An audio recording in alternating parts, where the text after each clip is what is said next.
An unusual confession leads to a once-in-a-lifetime investigation.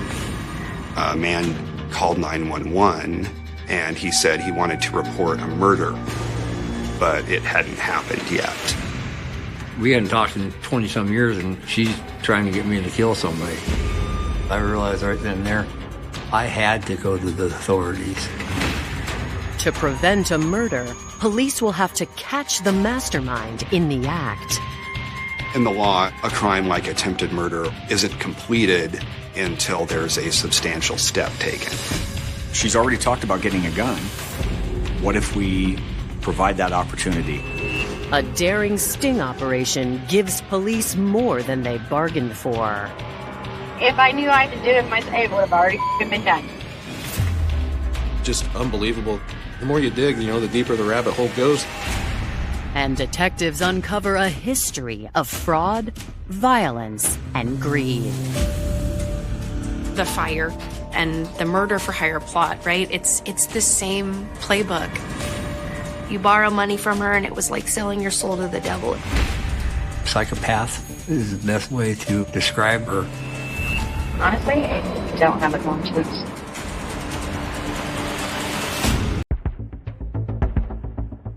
In Spokane County, Washington, 911 calls aren't a rare occurrence. Spokane's a mid-sized city in eastern Washington state, 500,000 people in the county, about 200,000 in city limits. So we have a lot of property crimes, like a lot of cities in the western United States. On October 11th, 2016, sheriffs receive the most bizarre call they've ever heard. A man named Martin Drake walked into a Walmart store in the city of Spokane Valley. He asked to use the phone. He called 911, and he said he wanted to report a murder, but it hadn't happened yet. And he sounded frazzled. Drake didn't want to go into much detail on the phone during his 911 call. He wanted to meet with someone, specifically, as soon as possible, an officer. He said that the former friend from high school had essentially solicited him to help her kill somebody. Frankly, it was just somewhat unbelievable. Is this somebody just trying to get someone in trouble? Or is this somebody that's trying to relate, a true threat on somebody's life? Police take Drake's claims seriously and immediately open an investigation. He told us where he was going to meet us, and patrol was dispatched. They met with him and took his initial statement. He's pretty nervous, but he relayed the information as best he could. I told that first officer that a person I hadn't seen in quite a few years approached me. She's talking about trying to get me to kill somebody. At first, I was just taken aback. Why the hell would she think that I would do something like that? When I realized that she was serious, I had to go to the authorities. I was sick to my stomach after the conversation I had with her. He didn't even know the guy, but he was concerned for this guy's welfare. He tells us the intended victim was Russell Soderberg.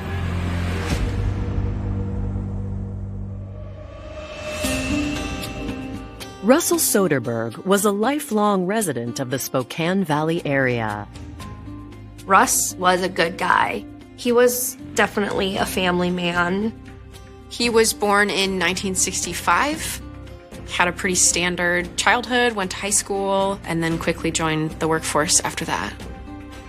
Russell joined the family business, working as a glazier in his grandparents' glass shop.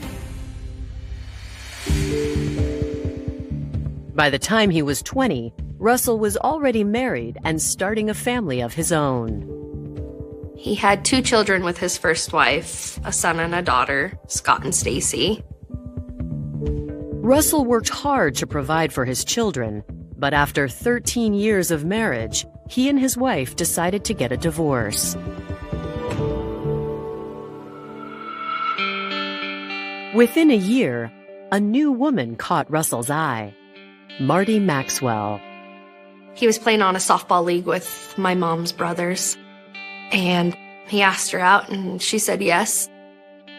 Martie was over 10 years younger than Russell, but she'd experienced more than many do in a lifetime. She grew up in the Seattle area. She was a wild child. She's a twin. She didn't graduate past the 8th grade. She was just running around the town, hanging with the older crowds. My mom had me at 15 years old. My dad was twice her age, and so I lived with my grandparents while my mom was out doing her thing. And then 3 years later, she had my sister Ashley and went on to live her life until she got pregnant with my other sister. At 22, Martie decided it was time to turn her life around. My mom had matured and grown up.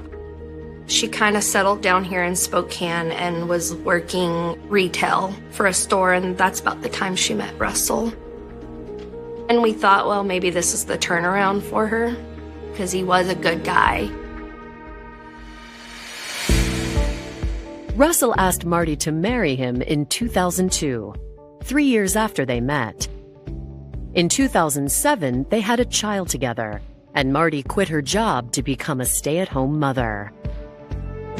Over the next decade, Russell also helped her mend her relationship with her older daughters. The good times for me with my mom didn't happen until later in life. I was probably 18, and we started doing family trips together. One of the first memories I remember doing with my stepdad and his kids was going to a Seattle Mariners baseball game.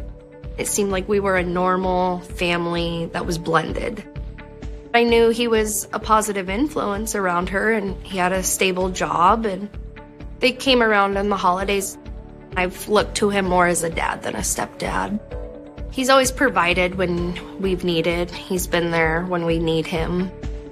After 15 years, the extended family has grown closer than ever. But it now appears Russell has made a dangerous enemy along the way. Martin Drake has confessed that a woman tried to hire him to murder Russell. And Spokane police want to know why.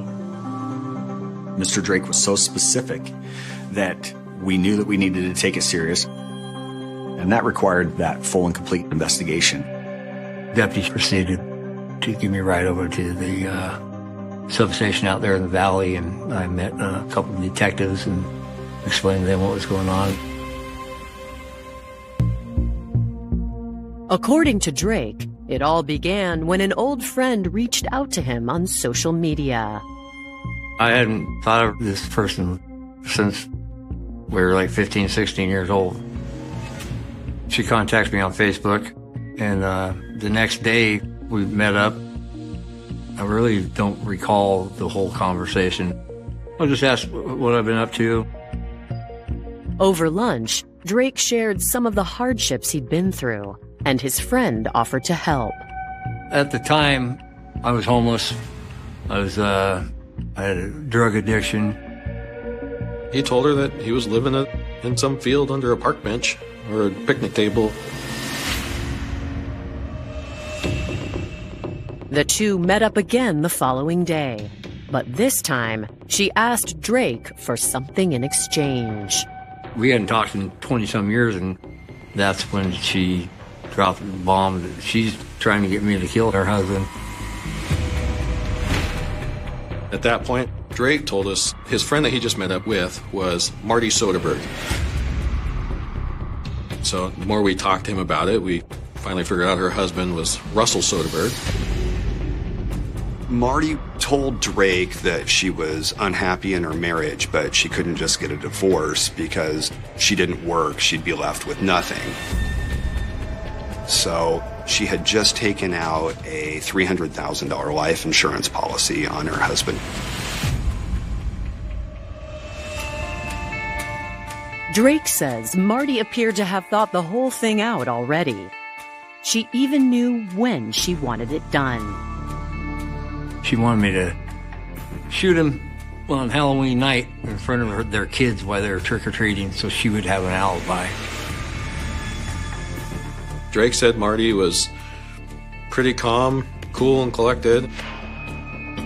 It was like normal conversation. And it just, Drake was uncomfortable with that. I literally got sick thinking that the things people do to other people is just unbelievable. I can't wrap my mind around it. This was October 11th, so we're figuring Halloween night. Man, we're only 2.5, 3 weeks out, so we knew the time was of the essence here. Coming up, to catch a would-be killer, detectives set a dangerous trap. They asked me if I'd be willing to wear a wire. But they get even more than they expected. Do you plan on getting married again? I'd get married again. Would you get married to me?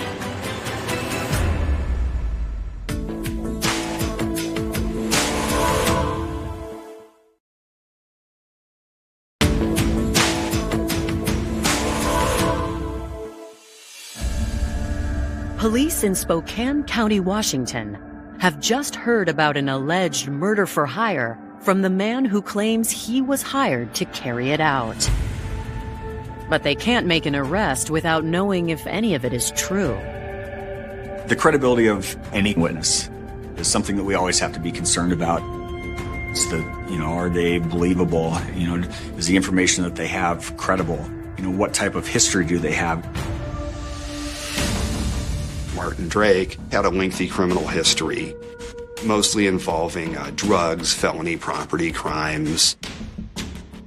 Given Drake's checkered past, investigators question if taking immediate action is wise.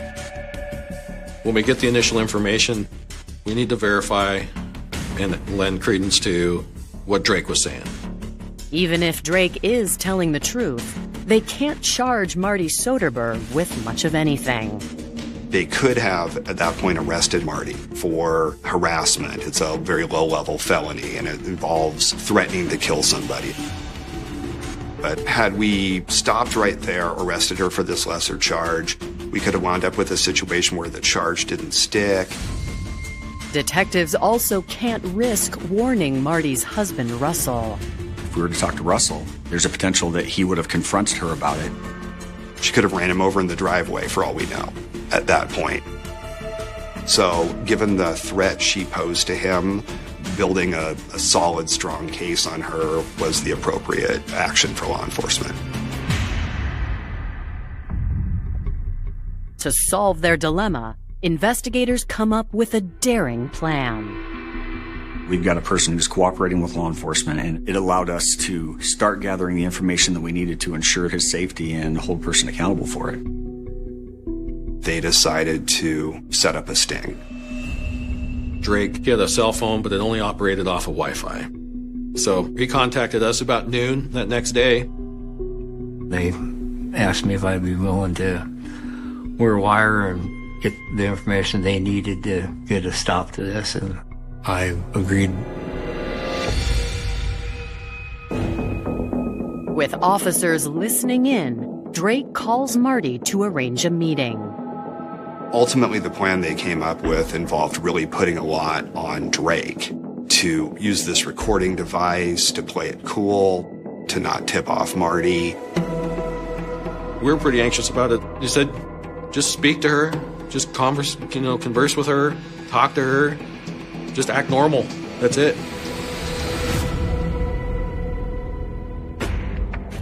At approximately 10 a.m. the following day, the sting operation begins. The recording device, it's actually able to be monitored live while things are going on, and we have multiple surveillance units. I was nervous. I didn't want to do or say anything that would jeopardize anything.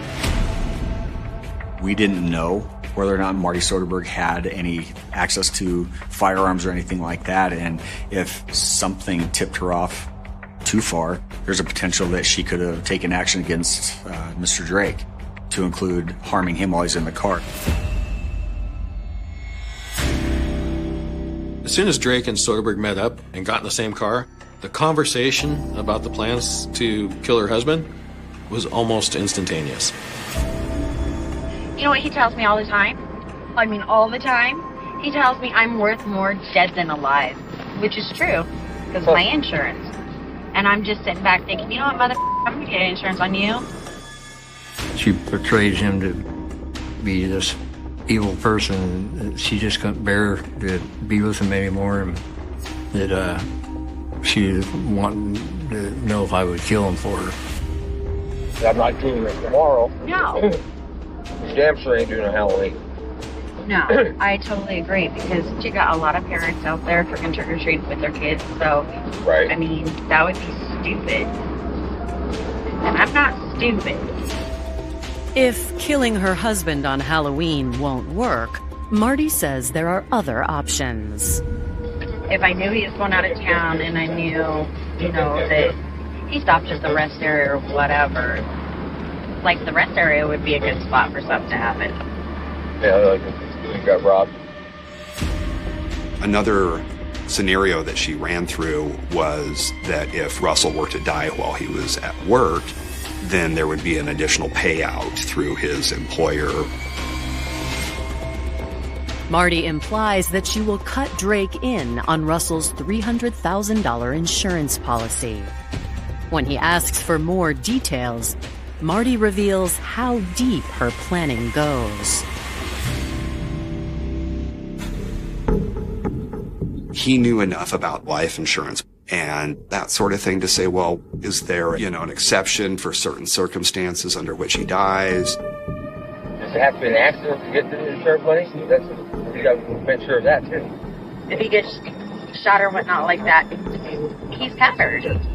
That's the only reason I went with this. It's a more expensive insurance. She also lays out exactly what Drake should do to cover his tracks once Russell is dead. Your biggest thing is, when you do it, make sure you have something on that you can totally take off and dispose of. Get it gone. Right, yeah. That way, A, there's no blood, there's no... gunpowder. Yep. And all that. Yes. She told me that she would get me some coveralls, a 5-gallon bucket, some concrete mix, water, and a vehicle to go and do this. The 5-gallon bucket and concrete and water was to mix up some cement so I could put the gun in the coveralls in the bucket and then get rid of that at a later time. After it's done, get away so far, and then pull over somewhere and mix a batch up real quick and make it look like you're freaking doing a concrete job or whatever. The information collected on the wire is more than enough to prove Drake was telling investigators the truth. But the conversation soon takes an unexpected turn. She was talking that she was going to buy this place and me and her could move in there and we could get together. And then it turned like she was trying to romance me. Do you plan on getting married again? I can get married again. All right, so let me ask, would you get married to me? Because today I was sitting there at the house. I was going to pick you up, and then I was going to get out and give you a hug, and then I was going to end up kissing you, and then I was like, no, I'll wait. But I want to so bad.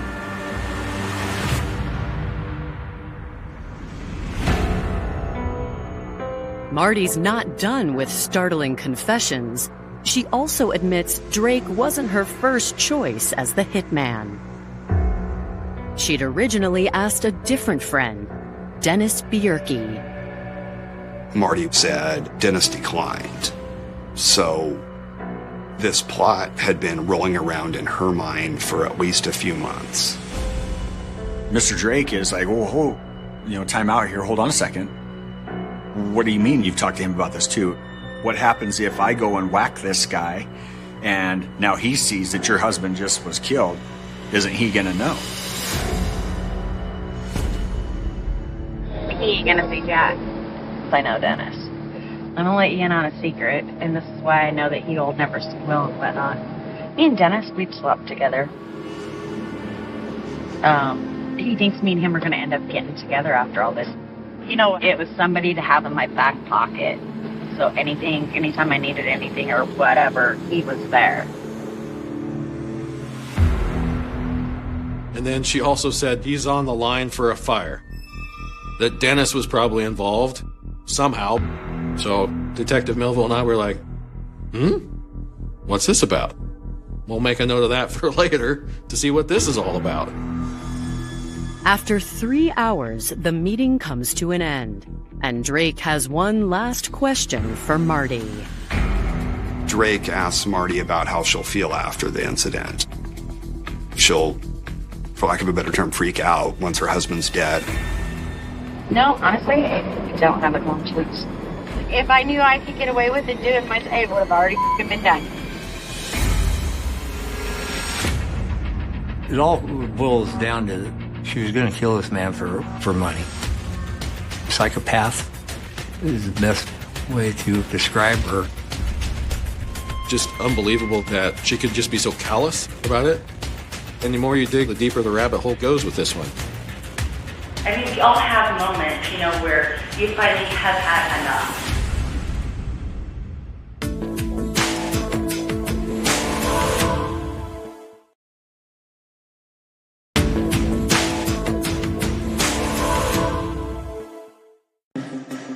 Investigators have Martie Soderberg on tape planning to kill her husband, Russell. But they find themselves facing another problem. In Washington law, a crime like attempted murder isn't completed until there's a substantial step taken. So it's one thing to say, hey, we should go rob a bank. It's another thing to buy ski masks or buy guns to do so. To arrest her for attempted murder, they need Martie to take action without letting her plan go through. There's some expediency that has to happen here, right? Because we don't want anything to happen to Russ. We're trying to discuss, well, what is it that we need for this substantial step? She's already talked about getting a gun. What if we provide that opportunity? 5 days after the initial wiretap, investigators pursue another sting operation. We briefed Mr. Drake, and we said, this is what we want to do. We want you to get in touch with her, see if she's able to meet with you, and we want you to let her know that you found somebody that will sell a firearm for $50. I've never bought a gun in my life, but I imagine that that's pretty cheap.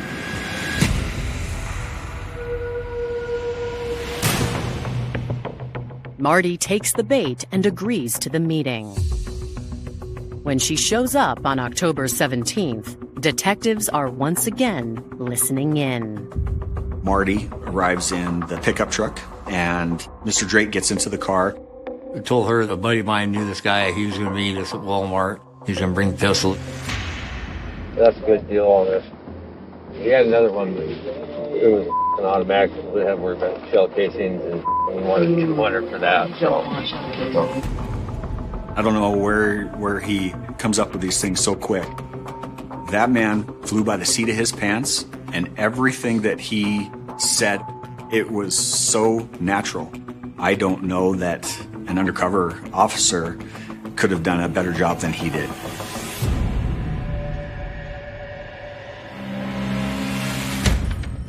Drake continues his improvisation, leading Martie to the spot where the deal is supposed to take place.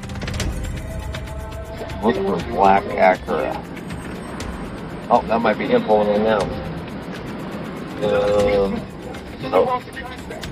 Pull over by, maybe behind that semi. I think that's him over there. He points to the car that Detective Oliphant and I are sitting in, and we're parked like about 70 yards away from where she pulls to a stop. She gave me the money, and I was supposed to have been going over to buy the gun and then come back. And as he's walking towards us, I could see he's got his hands held out in front of him. He's got what appears to be currency fanned out in his hand like a poker hand. Drake jumps in the backseat of the car, says, "Here you go." He hands over $50, and he said, "Yep, that came from her." We're just like, unbelievable.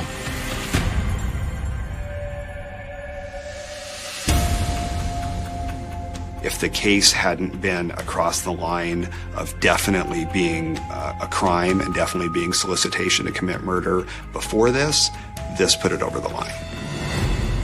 Officers swiftly move in to make the arrest. They weren't sure if Martie already had her own weapon, if there were other parties involved. So it was very important for them to proceed with caution, proceed with weapons at ready. And they make sure that she can't drive away. They get out. They have Martie exit the vehicle. They take her into custody. There was a big sigh of relief from us because we knew Russ was going to be safe. Martie is taken in for questioning. She tries to tell investigators there was no murder plot, and this is all a big misunderstanding. She claimed that Russell was physically and emotionally abusive to her, but she also stated that she had no intention of hurting Russell. She stated that she has a big mouth and she sometimes says things she doesn't mean. It was apparent that she didn't know she had been recorded. Would there be any reason why there would be recordings out there where someone was discussing your husband's death? There shouldn't be. What if there was a conversation about your husband being shot on Halloween? She just snapped at that point. But there was no conversation of my husband being shot on Halloween. There was conversation that I go trick-or-treat, and I know that exactly, that's the giveaway. It's Martie's trick. So then my best bet, though, is to get an attorney, because no matter what I say, you guys have your case and whatnot, right? That is definitely your choice. Yeah, because this is all crazy. Realizing she's been caught red-handed, Martie stops talking and asks for a lawyer. We charge her with, initially at that point, criminal solicitation to commit first-degree murder. So the next step was, man, how do I break this to Russ?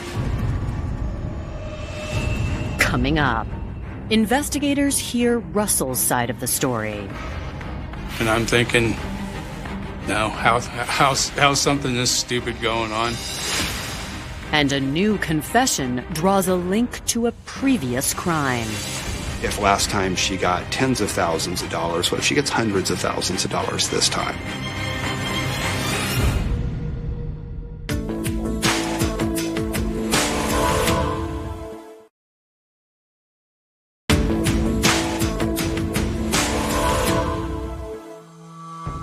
With Martie Soderberg safely behind bars, detectives turn their attention to her intended target. I called his business, said, "Hey, I need to talk to Russell, like now, pronto, immediately." I said, "Russ, I'm sorry to call you like this, but I want you to know everybody's safe, nobody's hurt, your wife is in custody, I will explain everything to you, but this is not a conversation to have over the phone, right? I gotta talk to you in person." That afternoon, detectives meet with Russell at the Soderberg's home. They just said they had a search warrant, wanted to search the house. I'm thinking, okay, what did she do? Did she do something that she wasn't supposed to? Is she writing checks to somebody? I felt the best way to do is just be sincere and direct and let him know. And he was shocked. They're like, okay, we have Martie arrested for attempted murder to have a hit taken out on you. We put bug on the guy twice, and we have her on surveillance twice. They're telling me all the stuff that was going on. And I'm thinking, No, how's something this stupid going on? When they ask Russell about the alleged abuse, he says there's nothing to it. It was typical marriage. I mean, there was ups and downs, good times, bad times. Back, wow, it would have been 2003, somewhere in there. I wanted to watch something on TV, and she got in my face, and she was pretty much just face to face, and I put my hand up, and somehow her dentures cut her gum, so she called the cops on me, had me arrested. That's about the end of that story. Russ thought everything was okay, right? He described their weekend prior to her arrest, that they went and picked apples and did chores around the house and went to dinner and like normal stuff. Investigators wrap up with Russell, saying they will keep him informed as the investigation progresses. During follow-up interviews with family members, they suggest the marriage was even more volatile than Russell described. The relationship between my mom and Russ, after years, was toxic. She would fight with him, he would fight with her. She would kick him out of the house and he would leave.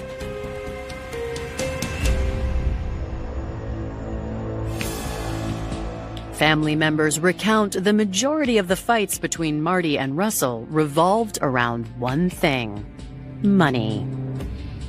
Time after time, fighting over finances, fighting because he would spend money on golf clubs and she didn't get to spend it on something else. Money was always a big thing with her. You borrow money from her and it was like selling your soul to the devil. She's greedy. She wanted money. And that's why she sought out a life insurance policy that 3 weeks after it goes into effect, she's planning to have him murdered. Talk of Russell's life insurance policy reminds detectives of something else Martie said during their surveillance. During the course of the investigation, information came out from Martie about this fire back at a mobile home. She mentioned it to Drake when Drake was worried that Dennis would say something. We started digging into the past a little bit, and lo and behold, in September of 2013, their mobile home burned down. It burned to the ground. They lost all of their stuff. They were out of town at the time. Detective Oliphant found insurance payouts, to the tune of around $58,000. A neighbor actually came out and was trying to hose the trailer down. They called the firefighters, and the neighbor had said, hey, the window AC unit was flaming.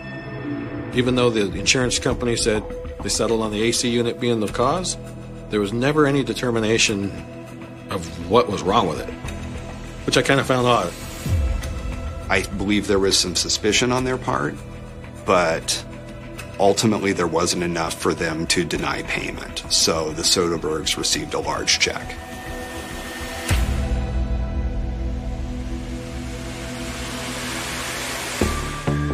But in light of recent events, police wonder if foul play might have been involved. There's only one man who knows for sure: Martie's friend, Dennis Bierke. Detective Keen and I found his place of business, and we told him why we were there, and he agreed to talk to us. And you could tell that there was a great deal of anxiety on his part, but he's as forthcoming as you could ever hope for in a situation such as this. Dennis basically spills his guts, and he says, yeah, I committed this fire in 2013. Dennis said, Martie had me start her house on fire and burn it because she wanted the insurance money to move and leave Russell. Dennis said it was all her plan. He agreed to do it because she promised they would be together in the future. Same thing, same pattern here that we're seeing. The similarities between the fire and the murder for hire plot, right? It's the same playbook. We collected the evidence we needed, and we charged her with first-degree arson and first-degree theft. The success of Martie's previous fraud appears to have inspired her attempt on Russell's life. I think Martie really enjoyed getting that large check for the fire, but that money went really fast. And at some point in 2016, something inside Martie just clicked where she could get this larger payout.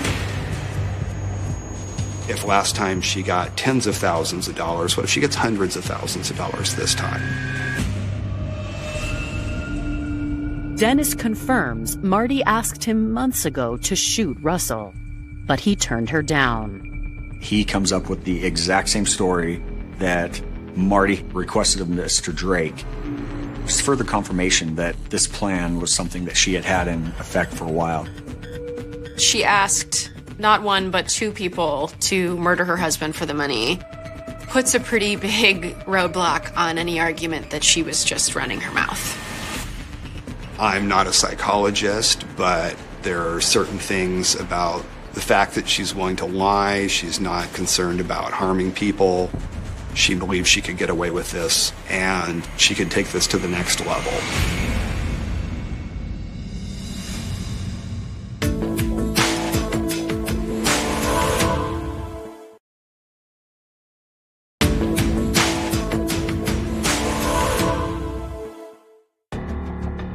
After a week-long investigation involving multiple sting operations, 39-year-old Martie Soderberg is in jail awaiting trial for the attempted murder of her husband, Russell.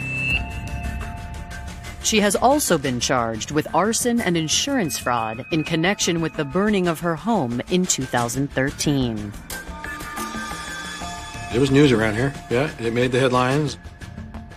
You don't hear stuff like this that happens all the time, so it kind of, for me, it kind of shocked the conscience. She actually called me from the jail as soon as they got her to booking. Yeah, and I just hung up the phone as soon as I heard it was her. She's like, don't believe what they're telling you. And it's like, click, nope, not talking to you. Not doing it. However, not everyone is convinced Martie deserves to spend the rest of her life in prison.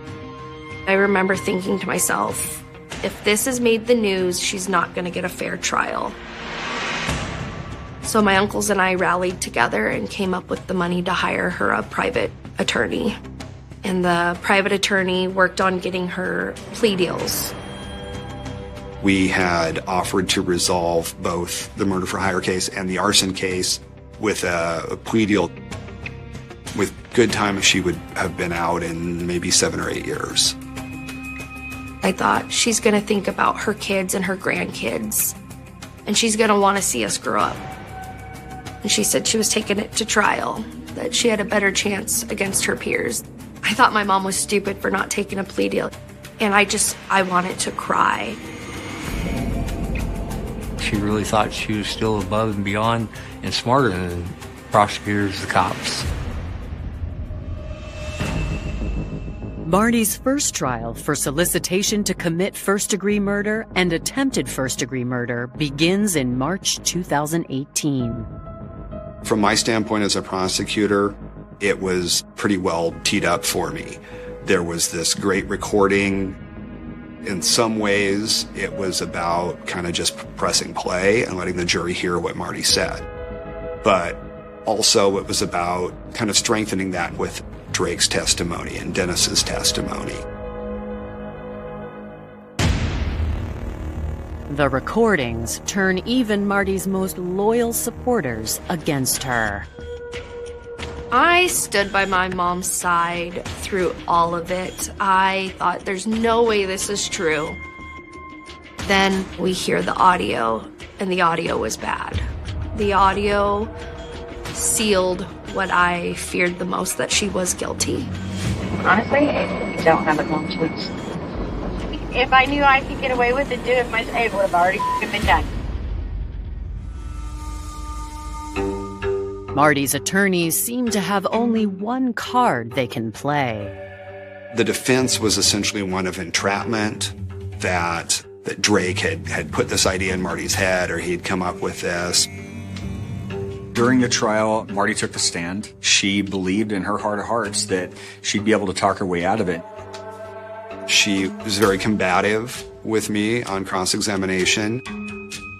She wouldn't answer questions directly. She would essentially accuse the police of setting her up. That's why Dennis's testimony was so key for me, because that showed that she had been talking about this months before talking to Drake, before law enforcement, before anybody else got involved. We ended up getting a verdict of guilty for the attempted murder.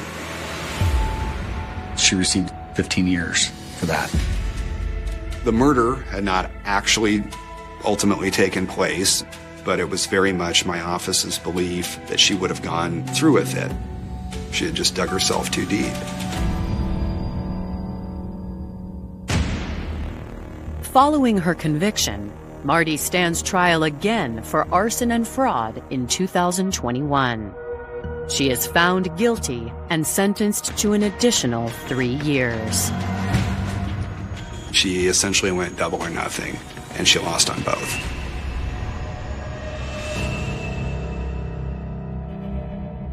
When she was sentenced to the women's corrections, the first letter I ever got from her when she arrived there was the prison's catalog, and she had marked everything she wanted and needed. And in the letter she says, all you have to do is put in your credit card information. I had to take a step back, and I sent her an email that I was done with her. There's something in her that's never satisfied. When I'm in the area, I always think, well, I should schedule a visit, and I don't. I don't know if I'm ready to see her in person. I waited until she was sent off to prison to divorce her, 5 years. Because Washington State's a common law state. If she's still sitting here in jail, she's entitled to half the house, possibly. I'm thinking, I'm gonna wait to divorce her until she's sent to prison, where now she has no rights. I've had close to 7 years now to stew over this, and to think of what she did, I want nothing to do with it. I really don't. I'm glad it didn't happen. Nothing good would have came out of it as far as for my kids, let alone for her kids. I believe she gets out in 2032. I'm not waiting. I'll be 65 then at least. And yeah, I don't want even a chance for her to be able to talk to me. Life goes on. It does. I'm living a good life. The call came in just after midnight. Not frantic, not desperate, just a voice, low, steady, almost detached. The kind of voice that doesn't belong to a victim or a witness. The dispatcher would later replay it in her mind, again and again, trying to understand what felt wrong. Not the words. The pause. A silence stretched too long, as if whoever was on the other end had already accepted what had happened, or worse, expected it. The address was clear. West 83rd Street, Upper West Side. Quiet. Residential. Safe. Patrol units arrived in under 4 minutes. The hallway lights flickered as they stepped inside the building. Old wiring. Narrow corridors. The kind of place where sound travels through walls. Arguments, footsteps, doors closing. Nothing stays private here. And yet, no one had called. No one had reported anything unusual. Apartment 3F. The door was slightly ajar. No signs of forced entry. No damage. No urgency. Just open. They pushed it slowly. The hinges creaked. Inside, the air felt still, heavy. There was a faint metallic smell, subtle, but unmistakable. The living room was untouched. Couch aligned. Books stacked neatly. A glass of water on the coffee table half full. No sign of struggle. No chaos. It didn't look like a crime scene. It looked like someone had left and forgotten to come back. The bedroom told the truth. Emily Carter lay on her side, facing the wall, one arm bent under her, the other resting loosely against the mattress. At first glance, it almost looked peaceful, like sleep, like nothing had happened. But the blood had already darkened. One wound. Precise. Controlled. No hesitation marks. No defensive injuries. No fight. That detail landed hard. Because it meant one thing. She didn't see it coming. Emily Carter, 32, elementary school teacher, lived alone. No criminal history. No known enemies. Neighbors described her the same way, over and over, like rehearsed lines. Quiet. Polite. Kept to herself. The kind of person who disappears without causing ripples. But something didn't fit. Because people like Emily don't end up like this. Not without a reason. Not without a trail. And yet, there was nothing. Time of death was estimated between 9:30 p.m. and 11:30 p.m. Her last confirmed sighting, 8:42 p.m. A grocery store on Columbus Avenue. Security footage showed her waiting in line, holding milk and a folded newspaper. She checked her watch once, looked toward the door. Calm. Ordinary. Alive. Then she walked out of frame and vanished into a 2-hour gap no one could explain. Detectives moved fast in the first 48 hours. Canvass the building. Knock every door. Ask the same questions until answers break. Apartment 3B heard footsteps around 10 p.m. Nothing unusual. Apartment 2A thought they heard a door close. Could have been anyone. Apartment 4C mentioned voices, but couldn't remember what was said. Couldn't even be sure it was that night. Fragments. Blurred memories. Noise without meaning. Until one detail surfaced. A man. Seen entering the building around 9:15 p.m. Tall. Dark jacket. Head slightly down. No eye contact. Not a resident. Not recognized. And never seen leaving.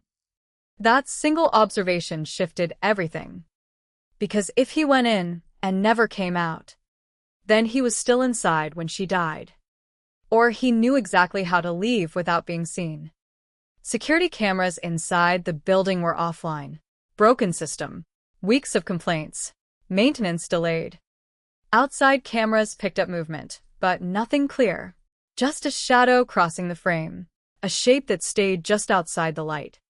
It wasn't luck. It was awareness. Back inside the apartment, investigators worked slowly. Dusting surfaces. Cataloging every object. Looking for disruption in a life that appeared perfectly arranged. There were no signs of forced entry. No broken locks. No damage to the door. Which meant one thing. She let him in. That narrowed the possibilities. She knew him. Or she trusted him. Friends were questioned next. Coworkers, family, anyone who had spoken to her recently. They all said the same thing. She wasn't dating anyone. She never mentioned a boyfriend. She kept her personal life private. Too private. Because everyone leaves traces. Conversations, messages, patterns. Emily left almost nothing. Phone records were clean. Calls to her mother. Short conversations with colleagues. Routine check-ins. No unknown numbers repeating. No late-night calls. No hidden relationships. At first glance, it was exactly what they expected.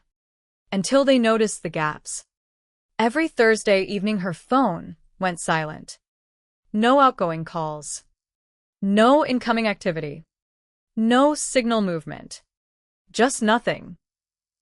Detectives cross-checked her work schedule. Every Thursday, she left early. Consistently. Same time.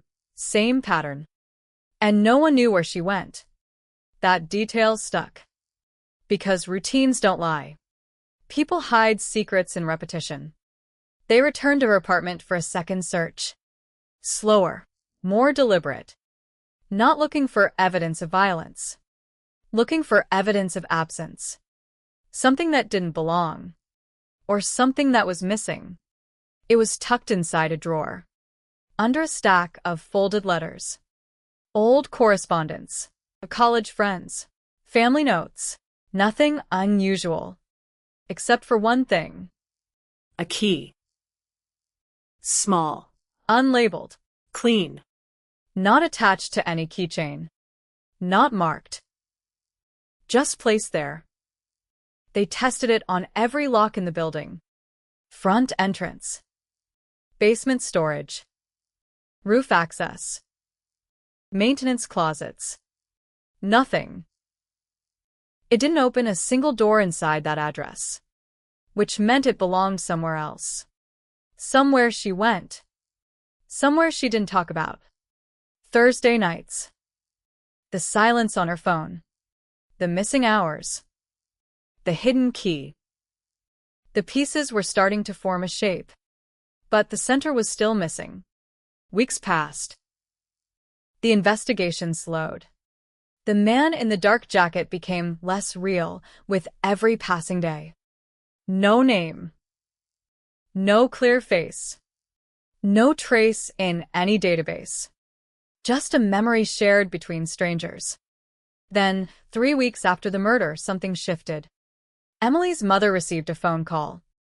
Late at night. No caller ID. She answered. No voice. Just breathing. Slow. Controlled. Deliberate. As if the person on the other end wanted her to listen. To understand something without words. Then the line went dead. Police traced the call. A payphone. 2 blocks from Emily's apartment. The implication was immediate. Whoever killed her hadn't left. Not really. They were still close. Still watching. Still connected to the place where it happened. Pressure increased. More detectives assigned.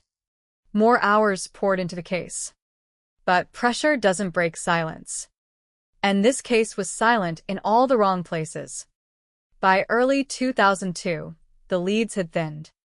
The timeline remained fractured. 8:42 p.m. alive. 9:15 p.m. unknown male enters. Somewhere before midnight, she dies. After that, nothing. No witnesses. No sounds of struggle. No explanation for why she let him in. And then the city changed. September 11th. Everything shifted. Resources were redirected. Priorities realigned. Cases like Emily's faded. Not closed. Just set aside. Years passed. The apartment was cleaned. Repainted. Rented again. New tenants moved in, unaware of what had happened within those walls. Life layered itself over death. As it always does. The case file moved to storage. Boxed. Cataloged. Reduced to paper and photographs. The key placed in an evidence bag. Tagged. Labeled. Forgotten. Detectives retired. New ones never learned her name. Emily Carter became a line in a database. A cold case. But cold cases don't disappear. They wait. They hold on to the smallest details. The things no one notices the first time. Because the truth is rarely hidden. It's overlooked. And in this case, it was something simple. Something ordinary. Something that had been there from the beginning. A pattern. A connection. A thread that tied everything together. The man in the dark jacket. The silent phone call. The hidden key. And the one place no one had thought to look. 20 years later, a single mistake would bring it all back. A name. A location. A truth buried inside something no one had questioned. A family. Because Emily Carter wasn't as alone as everyone believed. She just knew how to keep it hidden. And when that secret finally surfaced, it didn't just explain her death. It rewrote her life. The question was never who killed her. The question was why she let them in. And the answer had been with her all along. For 20 years, nothing moved. The file sat in a gray archive box, stacked between hundreds of others, names, faces, stories reduced to labels and dates. Emily Carter, 2001, unsolved. Cold case. The kind of file no one opens unless something forces them to. And for 2 decades, nothing did. Until a routine audit in late 2021. Not a breakthrough. Not a tip. Just paperwork. A quiet internal review inside the NYPD's cold case unit.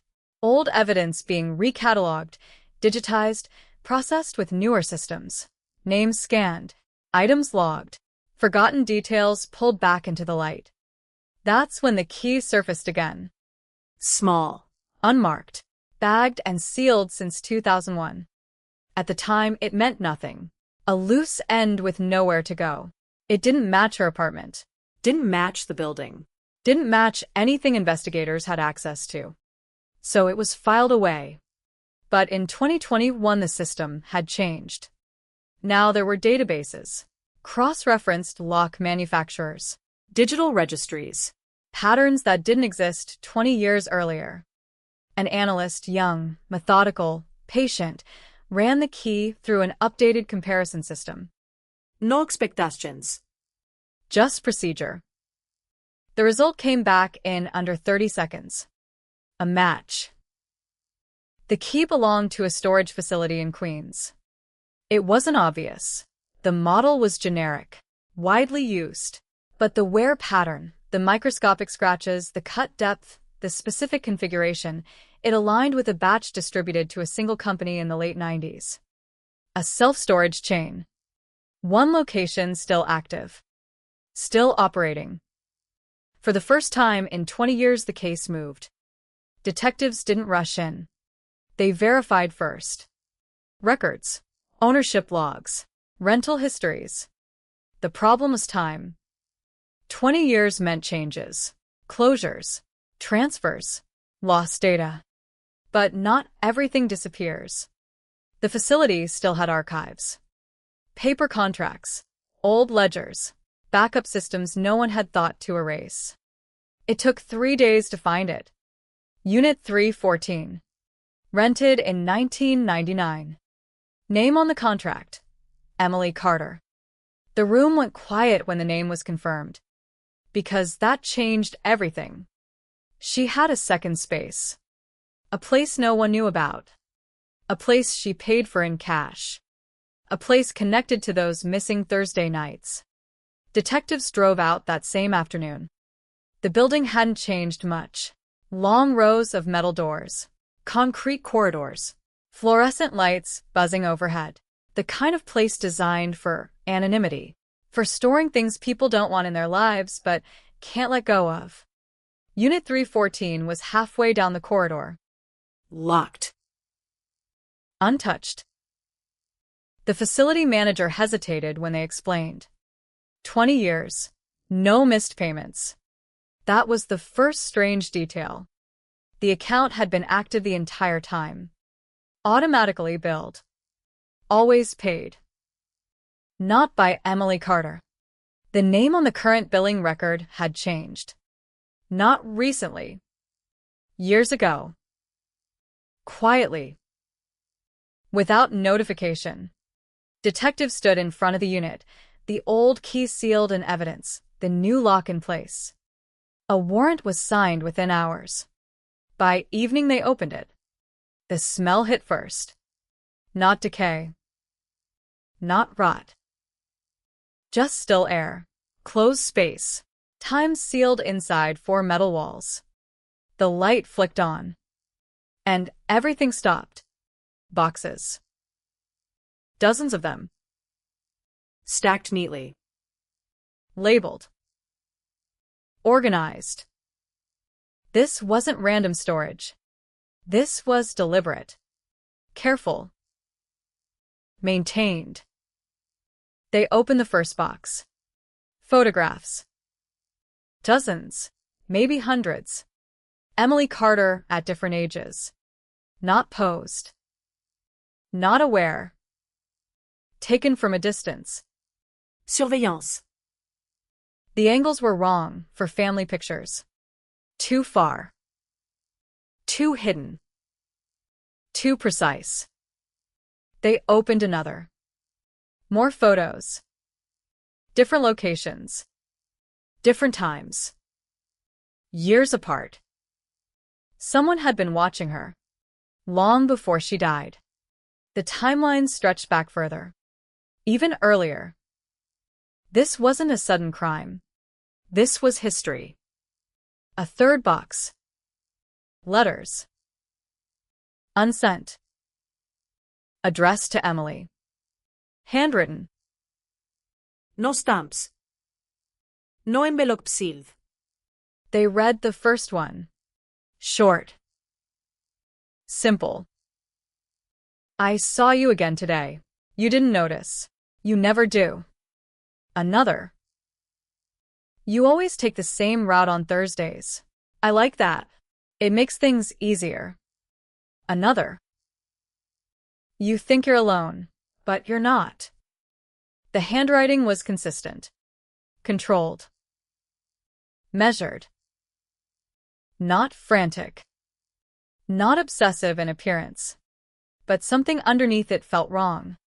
This wasn't love. This was ownership. Detectives moved faster now. Every box opened. Every item cataloged. Clothing.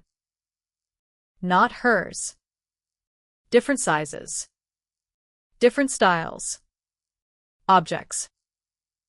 Small. Personal. A bracelet. A watch. A scarf. None of them matched Emily, which meant one thing. She wasn't the only one. The air inside the unit felt heavier with every discovery, because the pattern was clear now. Surveillance. Collection. Preservation. A system. And Emily Carter was part of it. But not the beginning. At the back of the unit, there was one final container. Larger. Locked separately. Newer. Different. They broke it open. Inside files. Not photographs. Not objects. Documents. Profiles. Names. Ages. Addresses. Schedules. Women. All of them. Some crossed out. Some marked with dates. Some left blank. Emily's file was there. Detailed. Precise. Her routines. Her habits. Her Thursday nights. That's when it clicked. She wasn't just being watched. She was part of a selection. And Thursday nights weren't random. They were meetings. But with who? The billing records came back first. The name that had taken over payments for Unit 314. A relative. Daniel Carter. Her brother. The room shifted when that name surfaced. Because according to the original investigation, Emily Carter was an only child. Or, at least, that's what everyone believed. Detectives pulled old records, birth certificates, census data, school enrollment. Daniel Carter existed. Born 1970, 12 years older than Emily. But his name disappeared after 1985. No death certificate. No official record. Just gone. erased, or hidden.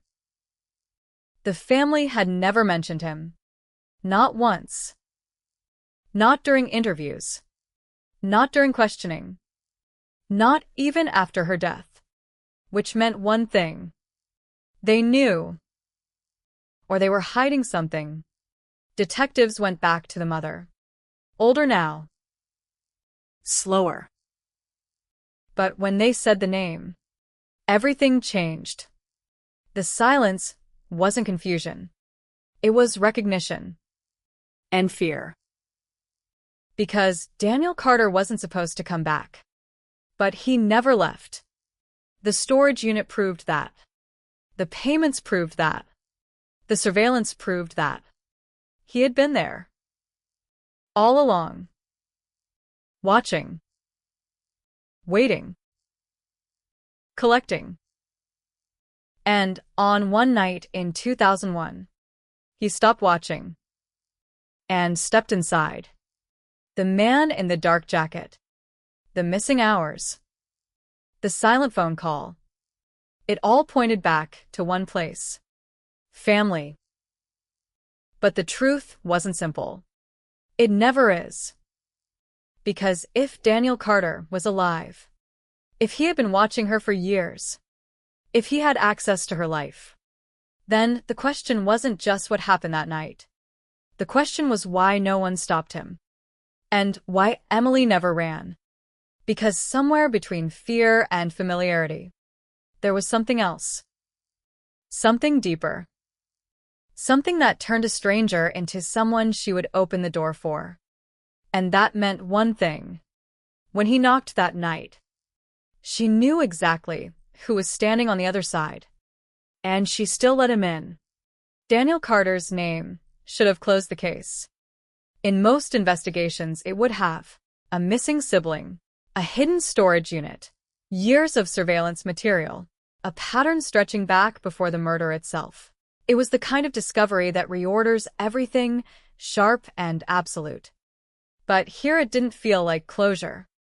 It felt like the surface of something deeper had just been scratched. Because Daniel Carter, according to every official record pulled in the weeks that followed, didn't exist in the way the evidence suggested. No social security trace after 1985. No driver's license history. No employment records. No medical file. Just a birth certificate and a disappearance so complete it looked almost administrative, like someone had simply decided to erase him from the system and succeeded. But the storage unit told a different story. You don't maintain surveillance for 20 years if you don't exist. You don't pay rent on a locked unit for 2 decades if you're a ghost. Somewhere, Daniel Carter was real. And somewhere he was still active. Detectives widened the search. Not just the name, not just the family, but the pattern. They pulled Emily Carter's entire life history again, line by line, this time looking for intersections, not events. That's when they noticed it. A gap inside her adolescence. A period between ages 14 and 16 where records became thin. School transcripts incomplete. Medical visits irregular.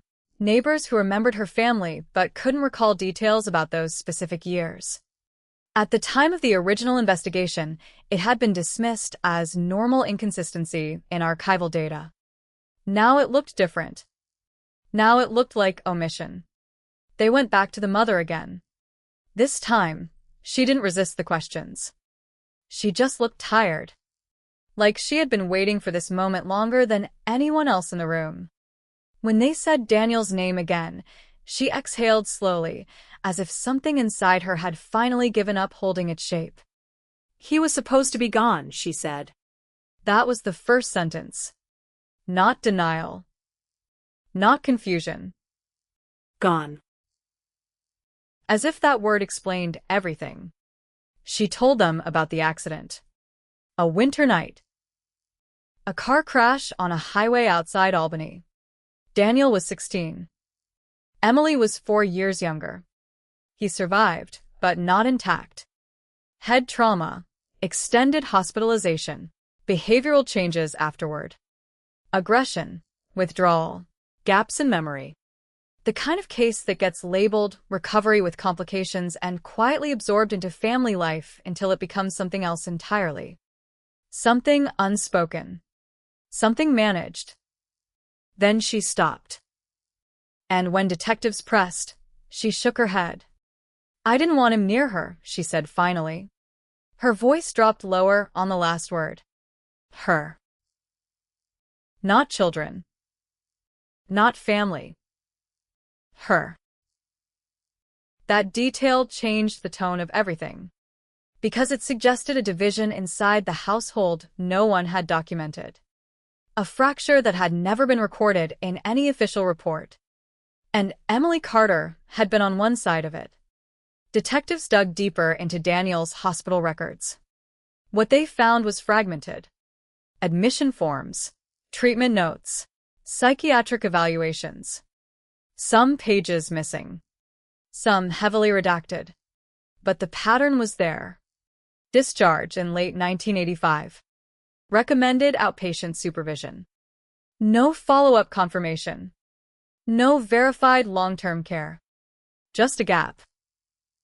Then silence. And then in 1987, a single line in a municipal database. Change of custody arrangement. Approved. Signed by a family member. The mother. After that, nothing.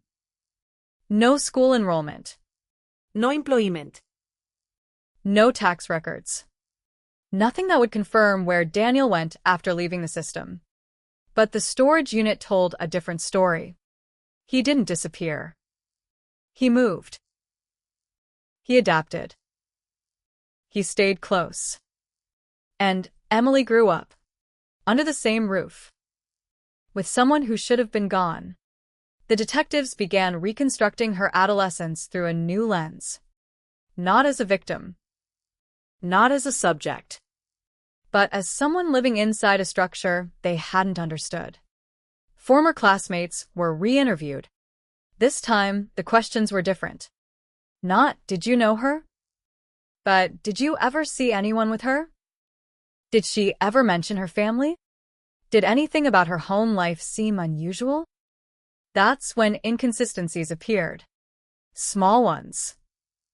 Easy to miss. A classmate remembering Emily always leaving school quickly on certain days. A teacher recalling a family emergency pattern that happened too often to be random. A neighbor from childhood who mentioned a man in the house who wasn't the father. But no one had reported it. No one had questioned it. Because nothing ever escalated enough to demand explanation. And Emily never spoke about it. Not once. Not in school records. Not in friend interviews. Not in later employment background checks. She had built her adult life with no visible past. As if she had learned early that silence was safer than explanation. The breakthrough didn't come from testimony. It came from timing. A forensic analyst re-examined the storage unit materials, specifically the earliest photographs. There was a pattern in the timestamps. Late afternoons. Early evenings. Always Thursdays. Then they cross-referenced that with Emily's employment history. She worked a consistent school schedule. But every Thursday, she left early. For years. Without explanation. At first, investigators assumed the obvious. Secret meetings. Affair. Personal relationship. But the storage unit eliminated that theory immediately. There was no evidence of a romantic partner. No correspondence suggesting intimacy. No emotional language in the letters. Only observation. Control. Structure. And then something else emerged. A detail buried in one of the older surveillance photos. Emily standing outside a bus stop. But reflected in a nearby storefront window, a figure behind her. Always behind her. Always at a distance that felt intentional. The analyst enhanced the image. The face wasn't clear. But the posture was familiar. The height matched earlier descriptions of Daniel Carter. The clothing, too. Dark jacket. Consistent across years. He wasn't just watching her. He was tracking her. Synchronizing his movement with hers. And that meant Thursday nights weren't random.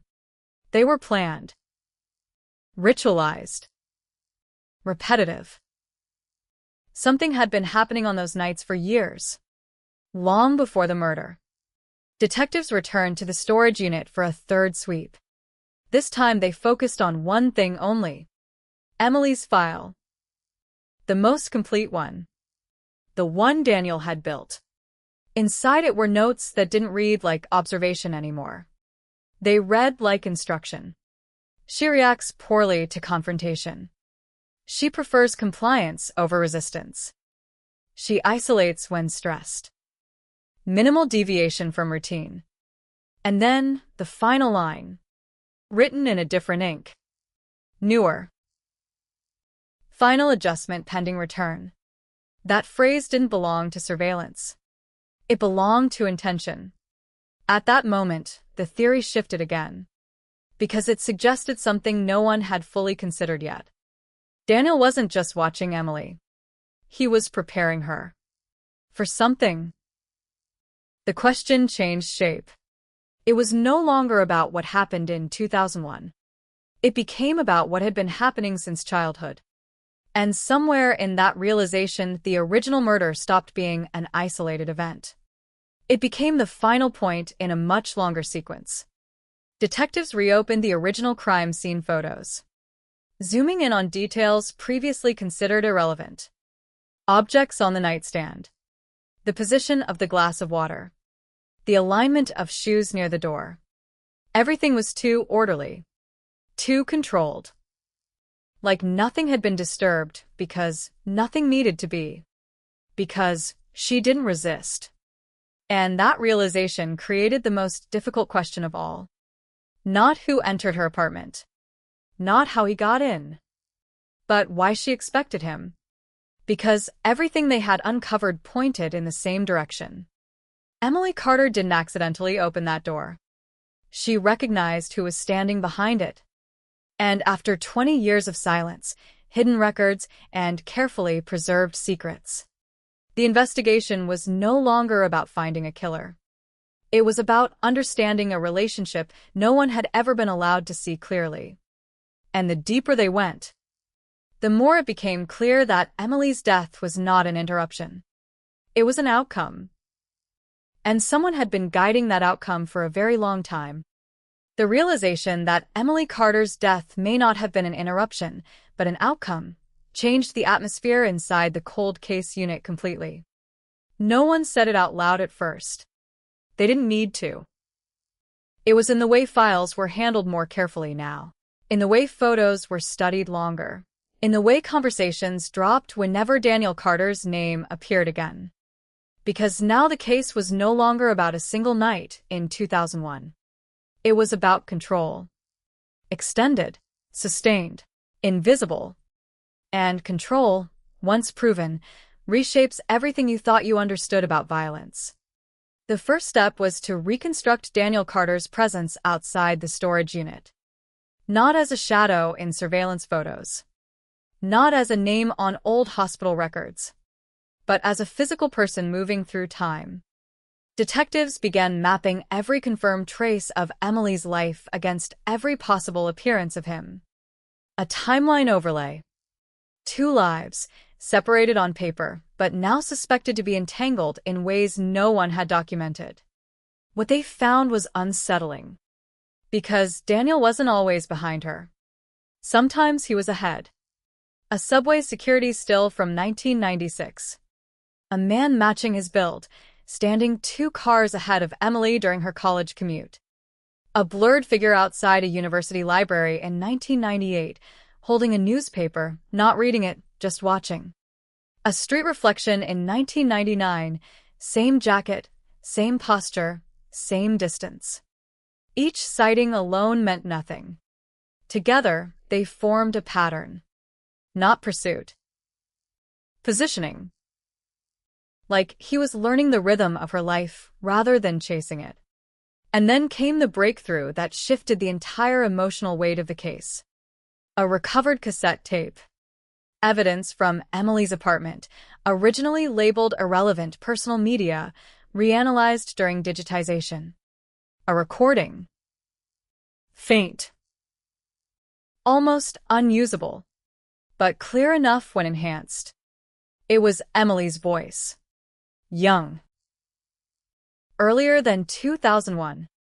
Possibly late teens or early 20s. She was speaking to someone in the room. Her tone was calm. Not fearful. Measured. Controlled. As if this conversation was not unusual. There's no point in asking again, she said. A pause. Then footsteps. Slow. Close. Then another voice. Male. Low. Familiar. Not aggressive. Not loud. Just certain. You always think distance means freedom, the man said. No anger. No urgency. Just certainty. Like a fact already accepted. The tape ended abruptly after that. No struggle. No escalation. Just silence. Detectives played it again. And again. Because what mattered wasn't what was said. It was how it was said. Emily didn't sound like someone being threatened. She sounded like someone negotiating a boundary that had already been crossed before. That detail fractured the entire interpretation of the case. Because it suggested something no one wanted to fully accept. This wasn't a single intrusion in 2001. This was continuity. The forensic linguist assigned to the case made a quiet observation. Emily's tone showed familiar stress response. Not acute fear. Not panic. But adaptive calm. The kind developed over repeated exposure. The brain learning not how to escape danger, but how to function inside it. And that shifted the storage unit evidence into a new context. The surveillance photos weren't just observation. The letters weren't just obsession. They were documentation of adaptation. A system refining itself over time. Then came the second discovery. Hidden in the financial reconstruction of Daniel Carter's storage payments. A secondary account. Not his. Not Emily's. A third party. The name belonged to a trust fund. Established in the late 1980s. Controlled through layered legal structures. Too complex for casual investigation. But not impossible to trace. The beneficiary line pointed back to one person. Their mother. At first, detectives assumed it was maintenance. Protection. A way to manage Daniel's absence discreetly. But the deeper they looked, the more unusual it became. Because the trust wasn't just funding storage. It was funding silence. Regular payments. Structured transfers. Consistency across decades. As if someone had been maintaining equilibrium, not hiding a secret, but sustaining it. And that's when the case took another turn. Because if Daniel was the watcher, and Emily was the observed, then the system that supported both of them suggested something else entirely. Someone else had been controlling the conditions. Detectives returned again to the mother. This time with the financial records. When they laid the documents in front of her, she didn't look surprised. She looked exhausted. As if the truth had finally caught up to a version of herself she had been maintaining for years. You don't understand what he was after, she said quietly. Not Daniel. Not Emily. He. That single shift in pronoun changed everything again. Because it implied that Daniel was not the origin of control. He was part of it. She hesitated before continuing. Then spoke again. It started before the accident. And suddenly, The crash that had once been treated as the beginning of Daniel's psychological break was no longer the origin point. It was a midpoint. Detectives went back into archived family records, this time searching for patterns before 1985. Not incidents, not events, but relationships. What they found was subtle. Too subtle for earlier investigators, but now impossible to ignore. Emily's early childhood photos were different from the rest of the family archive. In many of them, Daniel was present but positioned inconsistently. Sometimes close, sometimes distant, sometimes partially cut from frame, as if even then his presence was being managed. A teacher's note from Emily's kindergarten file added another layer. She responds strongly to structured instruction involving older male authority figures. It read, a sentence that had meant nothing in 1990. Now it felt like a clue no one had understood. The deeper the investigation went, the more the structure became visible. This wasn't just surveillance. It wasn't just obsession. It was conditioning. Layered, gradual, long-term.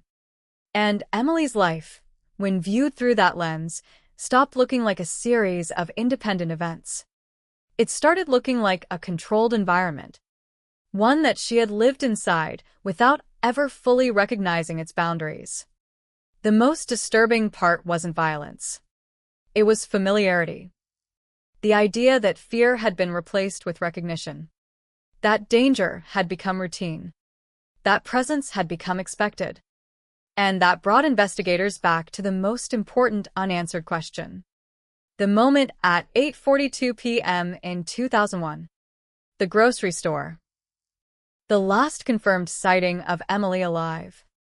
Because now it mattered who she was waiting for. Not just who entered the apartment later, but what expectation she carried through that final evening. Surveillance footage was enhanced again, this time focusing on subtle behavior. Eye movement, hand tension, body orientation. At 8:41 p.m., Emily checked her watch. At 8:42 p.m., she looked toward the exit. Not in anticipation of danger, but recognition. And that single detail collapsed the remaining uncertainty. She wasn't surprised by the timeline of events that night. She was aligned with it. Detectives began to understand the structure they were dealing with. A system that didn't rely on force at the moment of violence, but on years of prior normalization, which meant the murder itself might not have been an escalation.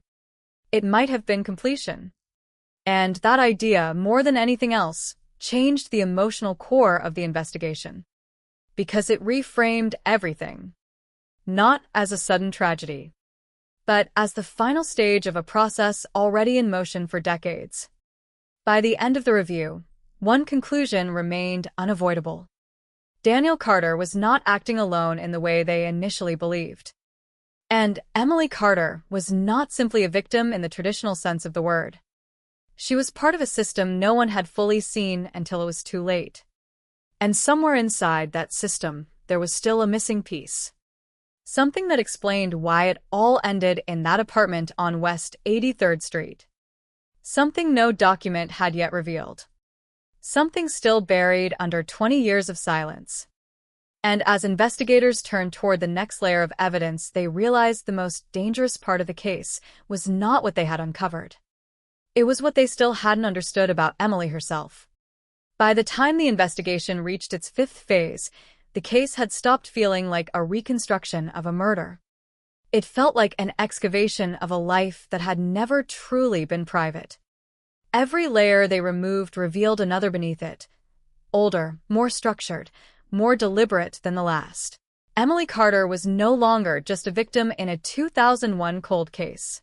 She had become the center of a long, unfolding system no one had recognized while it was still active. And now the question had changed again. It was no longer just who Daniel Carter was, or what he did. It was what Emily Carter understood that everyone else had missed. The breakthrough came from an unexpected source. Not forensic. Not digital. But psychological profiling of the storage unit contents. A behavioral analyst, brought in to interpret the structure of Daniel's archive materials, noticed something no one had emphasized before. Everything in Unit 314 was organized with precision, but not emotional escalation. There were no chaotic collections. No spiraling obsession patterns. No erratic documentation. Instead, there was structure. Chronological ordering. Repetition without deviation. A system that suggested long-term planning rather than impulsive fixation. This isn't stalking in the traditional sense, the analyst said during the briefing. It's maintenance behavior. That phrase changed the room. Maintenance behavior. Not pursuit. Not obsession. Maintenance. Because maintenance implies responsibility. And responsibility implies permission. Or, at least, acceptance. Detectives returned to Emily's adolescence again, but this time with a new focus. Not trauma. Not events. But thresholds. Moments where behavior changed subtly, without explanation. The kind of shifts that don't appear in reports but show up in patterns. They found one. Age 15. A 6-month period where Emily's school attendance remained perfect on paper, but teacher annotations changed tone.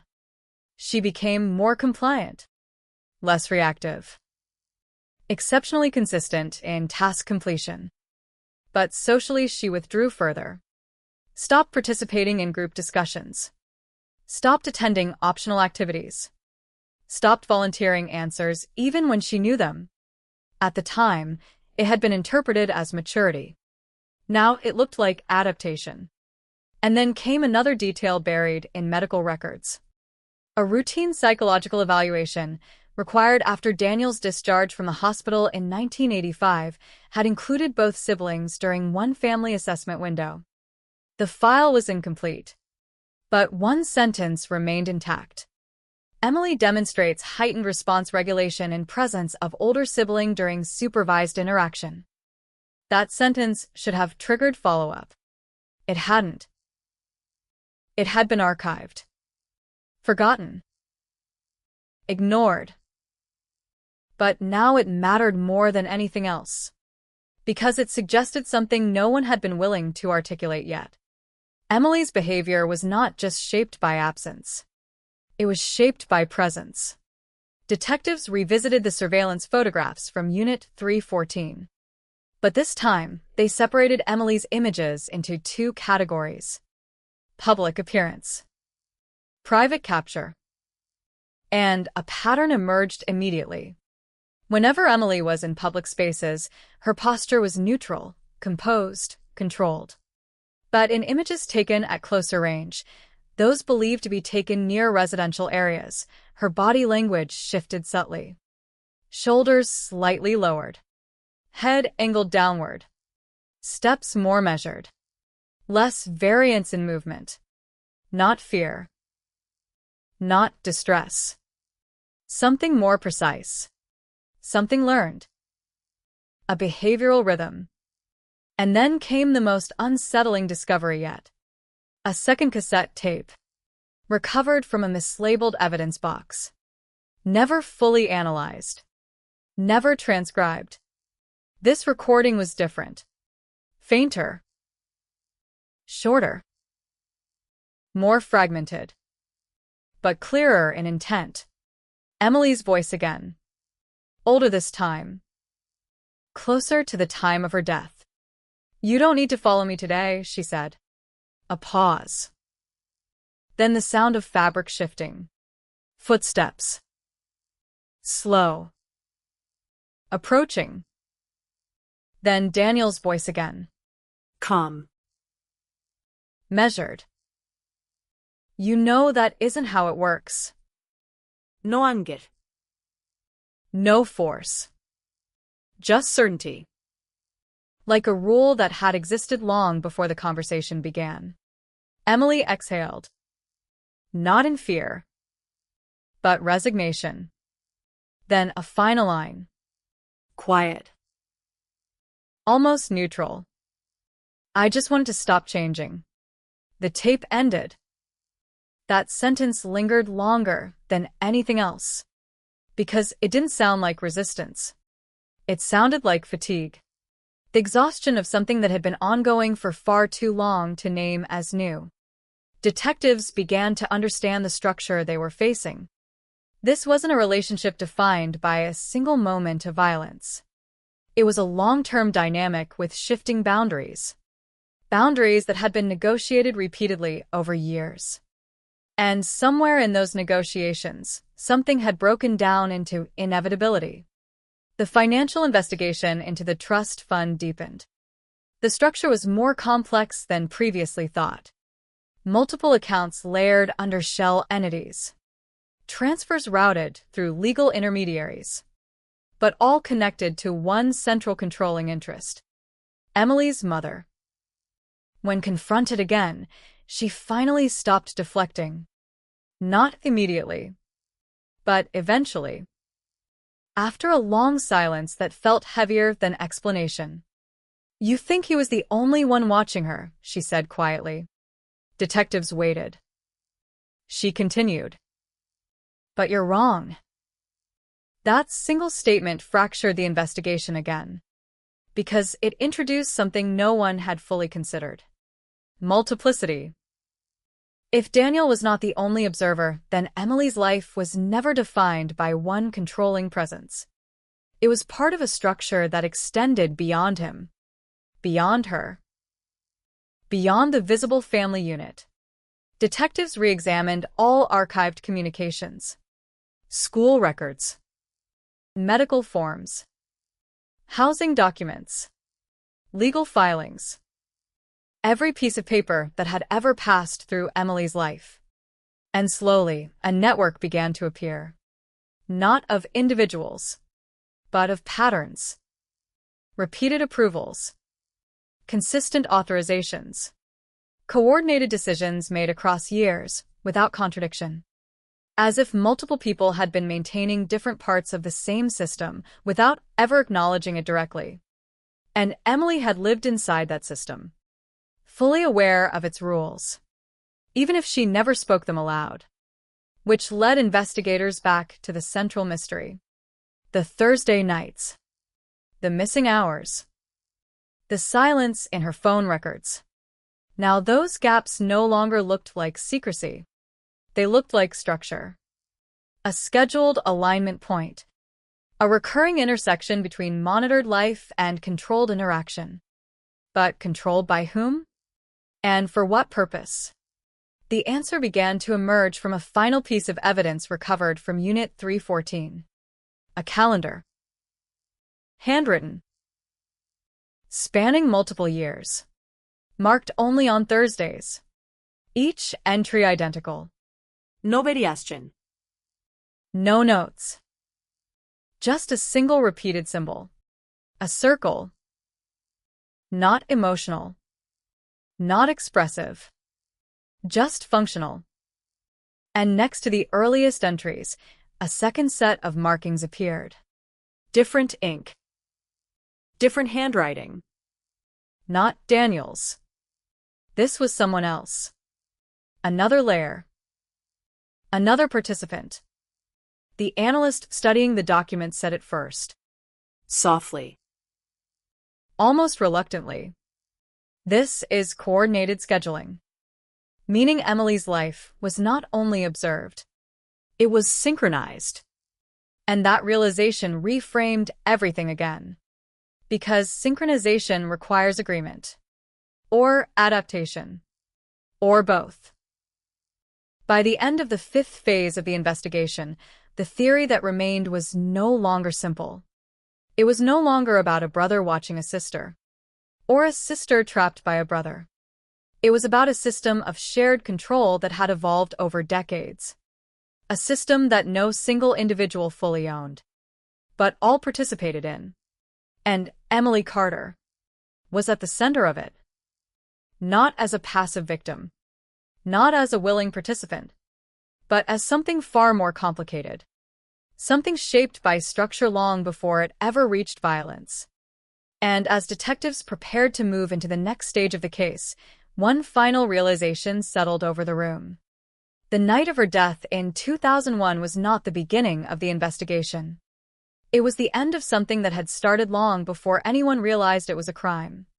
By the sixth phase of the investigation, the word murder no longer felt sufficient. It was too small for what the evidence had become. Because what they were looking at was not a single act in 2001, nor even a long-term pattern of stalking or control. It was something older. Something structured. Something that had been functioning quietly for years inside ordinary life, disguised as routine, family, and silence. And now, every new discovery didn't close the case. It widened it. The breakthrough came from a forensic accountant brought in to decode the financial architecture behind the Carter Trust Fund. At first, it looked like standard estate management, layered accounts, legal shielding, long-term asset distribution. But the deeper she went, the more unusual it became. Because the system wasn't designed to hide money. It was designed to sustain access. "This isn't about concealment," she said during the briefing, pointing at the network diagram projected on the wall. "It's about continuity." Continuity. That word changed the tone of the room again. Because continuity implies intention over time. Not impulse. Not accident. But design. She traced the flow of funds slowly. Multiple accounts. Multiple signatories. But all converging toward one operational point. Unit 314. The storage facility. But not just as a location. As a node. A fixed point in a repeating structure. Detectives leaned in when she highlighted something unexpected. "There's a second pattern here," she said. "Another set of transactions. Smaller. Irregular. But consistent across years. Always occurring within a 48-hour window surrounding Thursdays. Whatever was happening," she continued, "it was funded in cycles." Cycles. Not constant activity. Not escalation. Cycles. And that immediately reframed everything again. Emily's Thursday absences. The surveillance timing. The repeated positioning in Daniel's records. The synchronized calendar marks. It wasn't random repetition. It was scheduled interaction. Detectives returned once again to Emily's early life records, but this time focusing exclusively on household structure. Who was present? Who was absent? Who controlled decisions? Who signed permissions? Who authorized movement? And the pattern became disturbingly clear. Every major decision in Emily's childhood and adolescence, school changes, medical evaluations, counseling sessions, had been co-signed or approved by the same small group of individuals. Her mother. Occasionally a legal representative. And inconsistently Daniel Carter. Even after his supposed disappearance. That detail should have been impossible. But the records didn't lie. They just hadn't been connected. Then came the hospital archive discovery. A sealed file from 1986, miscategorized under administrative review. Inside was a psychiatric follow-up note that had never been fully integrated into the main record system. It contained one line that changed everything. Subject demonstrates improved behavioral regulation under structured family reinforcement environment. Subject. Not patient. Not child. Subject. And below it, a second notation. Recommend continuation of supervised co-regulatory interaction within home setting. Co-regulatory interaction. A clinical phrase that, at the time, likely sounded procedural, but now carried an entirely different weight. Because it implied shared behavioral management. Not isolation. Not removal. Integration. Detectives stared at the document for a long time before anyone spoke. When someone finally did, it wasn't a question. It was a realization. This was never treated as separation. It was treated as structure. The implication was slow to settle, but once it did, it altered the entire direction of the case.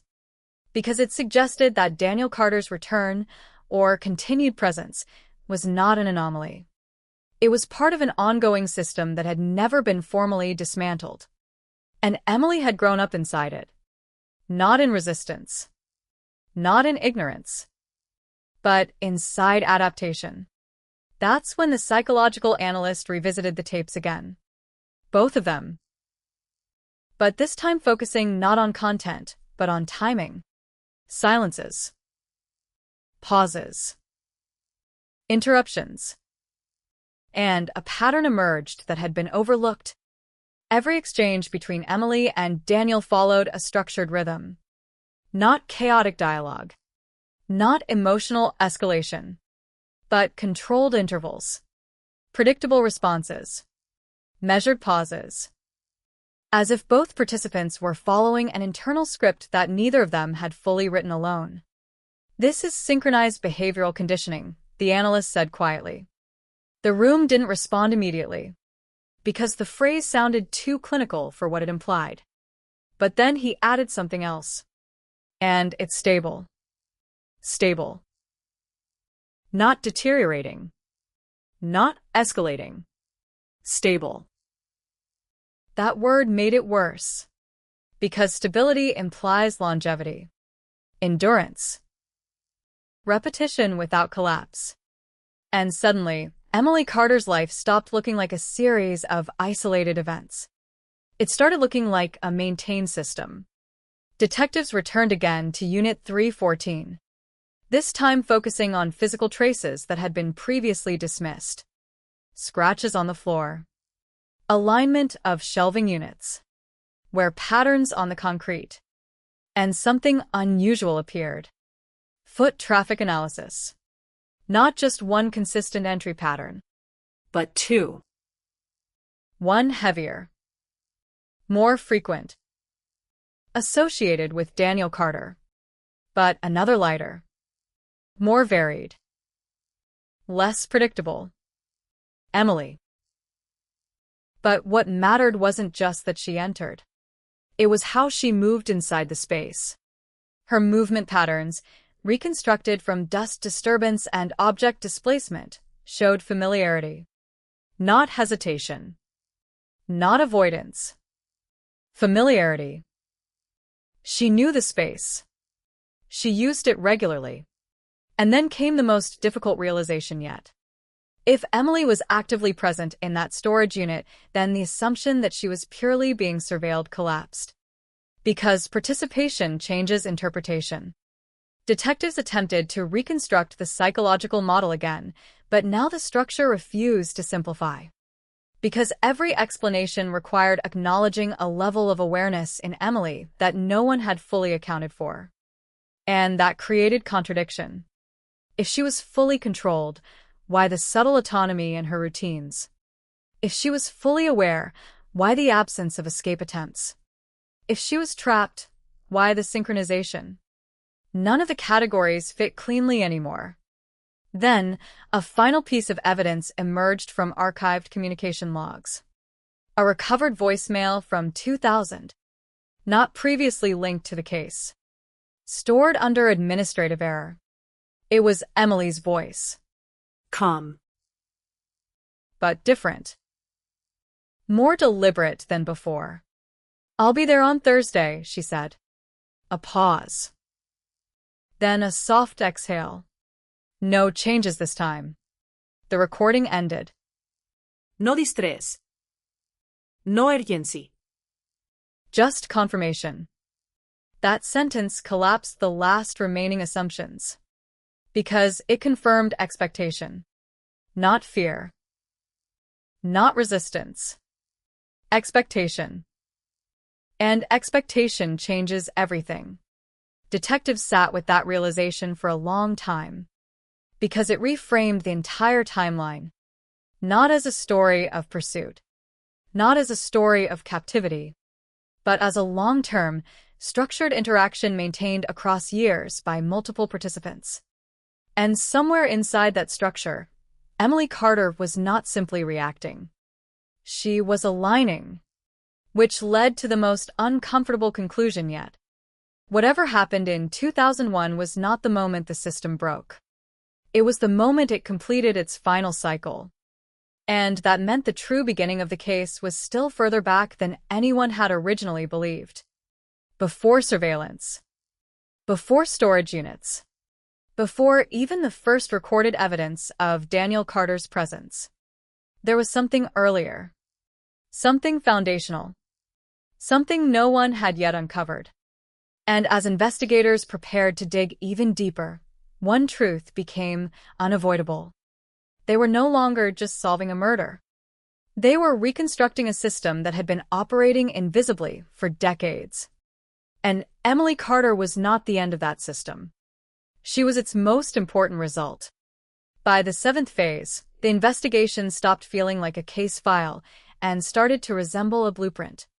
Not metaphorically, literally. Because every new piece of evidence, financial records, surveillance patterns, behavioral transcripts, was no longer being interpreted as isolated data.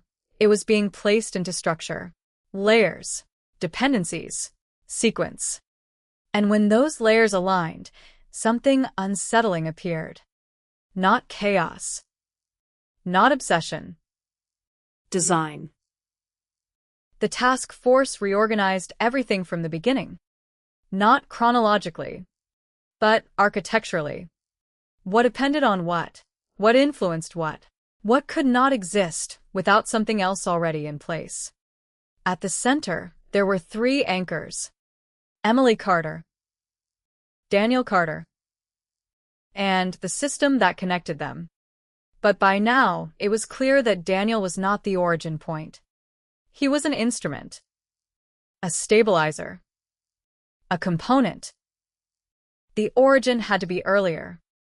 And the only place left to look was the part of the story that had remained untouched for too long. The father. Until that moment, he had been almost entirely absent from the investigation.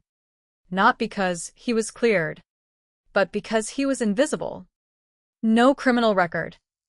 No direct involvement in documented decisions. Minimal presence in financial structures. Even his name appeared inconsistently across records. Which is exactly why he had been ignored. Detectives pulled everything connected to him. Employment history. Medical records. Property ownership. Legal documents. Anything that could define where he was, what he did, and how he moved through the years surrounding both Daniel's disappearance and Emily's adult life. At first, nothing stood out. Mid-level engineering job. Routine tax filings. No travel anomalies. No unusual expenditures. A life that looked deliberately ordinary. Too ordinary. Because when they overlaid his timeline against the rest of the system, a pattern emerged that had been hiding in plain sight. He was always present at structural shifts. Daniel's hospital discharge. The custody adjustment. The creation of the trust fund. Emily's school transfers. The initiation of the Thursday schedule. He never appeared in the foreground. But every major change aligned with his proximity. That wasn't coincidence. That was control without visibility. Then came the discovery that fractured everything. A set of professional archives tied to his employment in the late 1980s. Research logs. Internal documentation. Not classified. Not secret. But specialized. Behavioral systems engineering. The field wasn't widely recognized at the time. A hybrid between psychology, data modeling, and control theory. Focused not on individuals, but on patterns of human behavior over time. One document in particular stood out. A project outline. Never fully published. Never formally implemented. But detailed enough to reveal intent. Long-term adaptive behavioral conditioning within closed social environments. The title alone was enough to stop the room. But it was the content that made it impossible to dismiss. The document described a theoretical framework. How repeated exposure to structured interaction could shape decision-making. How predictability could replace resistance. How familiarity could override instinct. And then, a single line buried deep in the text.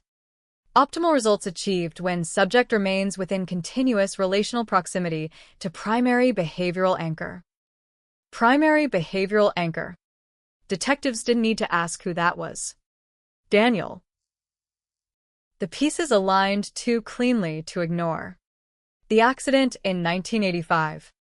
The behavioral changes. The hospital discharge. The reintroduction into the home environment.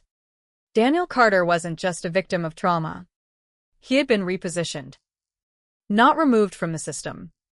Integrated into it. And Emily was the subject. That realization changed the emotional gravity of the case more than anything before it. Because it meant the system hadn't formed organically. It had been designed. Not necessarily to kill, but to control. To observe. To refine. And for years, it had functioned exactly as intended. Detectives returned again to the Thursday pattern. But now, instead of viewing it as interaction between Emily and Daniel, they mapped it as execution of a schedule. Each Thursday aligned with a predictable cycle.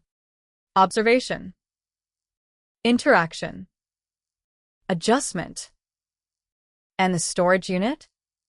It wasn't just a place to keep evidence. It was a control center. A physical archive of behavioral data. Every photograph. Every note. Every object. Not souvenirs. Data points. The system was recording her. Studying her. Refining responses over time. And then came the final layer. The calendar markings. The repeated circles. When analysts cross-referenced those dates with external events, work schedules, weather patterns, public holidays, they found something unexpected. Variations. On certain Thursdays, the pattern shifted. Slightly. But consistently. Those dates aligned with one additional variable. The father's presence. Whenever he was physically in the city, the cycle changed. Interaction length increased. Observation density shifted. The system adapted. He wasn't just designing it. He was calibrating it. And that meant one thing. He was still involved. Detectives tracked his current status. Alive. Retired. Living quietly under a different state registry. No criminal history. No recorded incidents. Nothing that would trigger attention. Except now, everything pointed back to him. They moved carefully. Surveillance first. Observation. Pattern confirmation. And within days, something became clear. He still followed a routine. Structured. Predictable. Precise. Just like the system he built. The question was no longer whether he was connected. It was how much of the system still existed. Because if it hadn't ended with Emily, then it hadn't ended at all. And then came the moment that redefined everything again. A search warrant executed on his current residence. Quiet. Controlled. No media.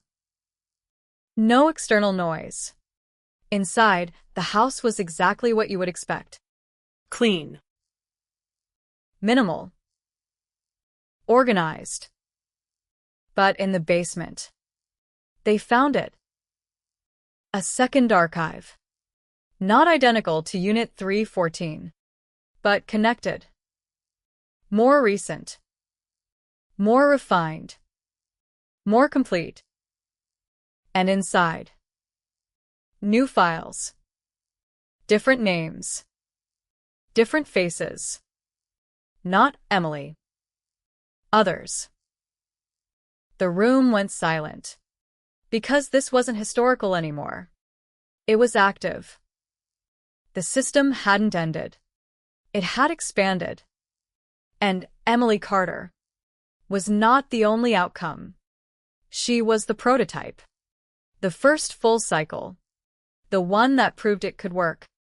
And somewhere between that realization and the cold, structured evidence laid out in front of them, the case stopped being about solving a murder. It became about stopping something that had never truly been exposed. Because the man who designed it was still alive, still methodical, still precise. And somewhere in that precision, there was a flaw. A single miscalculation. A deviation from pattern. The same kind of mistake that, 20 years earlier, had left a door unlocked. And a voice on the line that paused just a little too long. By the 8th phase, the investigation stopped moving forward in a straight line. It began to fold back on itself. Because every new discovery about the father did not just expand the case, it reinterpreted everything that had already been found. The storage unit, the tapes, the Thursday pattern, even the silence inside Emily's life. All of it started to shift, not in meaning but in origin. What had looked like Daniel's system now looked inherited. What had felt like control now felt like continuation. The basement archive was processed slowly. Not out of caution, but because no one in the room wanted to misread what they were seeing. Shelves lined the walls, organized with the same precision as Unit 314, but more advanced. Not just photographs and handwritten notes, digital storage devices, index folders, cross-referenced files, a system that had evolved with time. And at the center of it, a single workstation. Inactive. Dustless. Maintained. They powered it on. The system booted immediately. No password prompt. No encryption barrier. Nothing hidden. That was the first sign that something was wrong. Because nothing about the Carter system had ever been careless. And yet here it was. Accessible. Open. Detectives hesitated before proceeding. Not because they lacked authority, but because instinct told them this was an oversight. It was intentional. The interface was simple. Minimalist. Directories labeled with neutral terms. Phase records. Cycle analysis. Subject profiles. They opened the first file. A grid of names appeared. Dozens. All female. Ages ranging from early adolescence to mid-30s. Emily Carter's name was there. Marked differently. Highlighted. Not archived. Not deleted. Active until 2001. Next to her name was a status line. Cycle completed. The room shifted. Because that phrase removed any remaining ambiguity. Emily's death had not been an accident. Not an escalation. Not a breakdown. It had been an endpoint. Detectives moved through the system faster now. Each file structured identically. Observation logs. Behavioral responses. Adjustment notes. And every subject followed the same progression. Phase 1. Initial exposure. Phase 2. Pattern alignment. Phase 3. Behavioral stabilization. Phase 4. Controlled interaction. Phase 5. Final evaluation. Emily's file extended through all 5 phases. Most others stopped earlier. Incomplete. Interrupted. Abandoned. Which meant something else. She wasn't just part of the system. She was the only one who reached the end. The analyst standing near the workstation spoke quietly. This wasn't designed for volume, he said. It was designed for completion. Completion. Not repetition. Not scaling. Completion. That explained everything. The precision. The patience. The decades of observation. This wasn't a mass system. It was a controlled experiment. And Emily Carter was the successful result. The detectives scrolled further. Inside her Phase 5 file, a final document appeared, time-stamped weeks before her death. It wasn't a report. It wasn't analysis.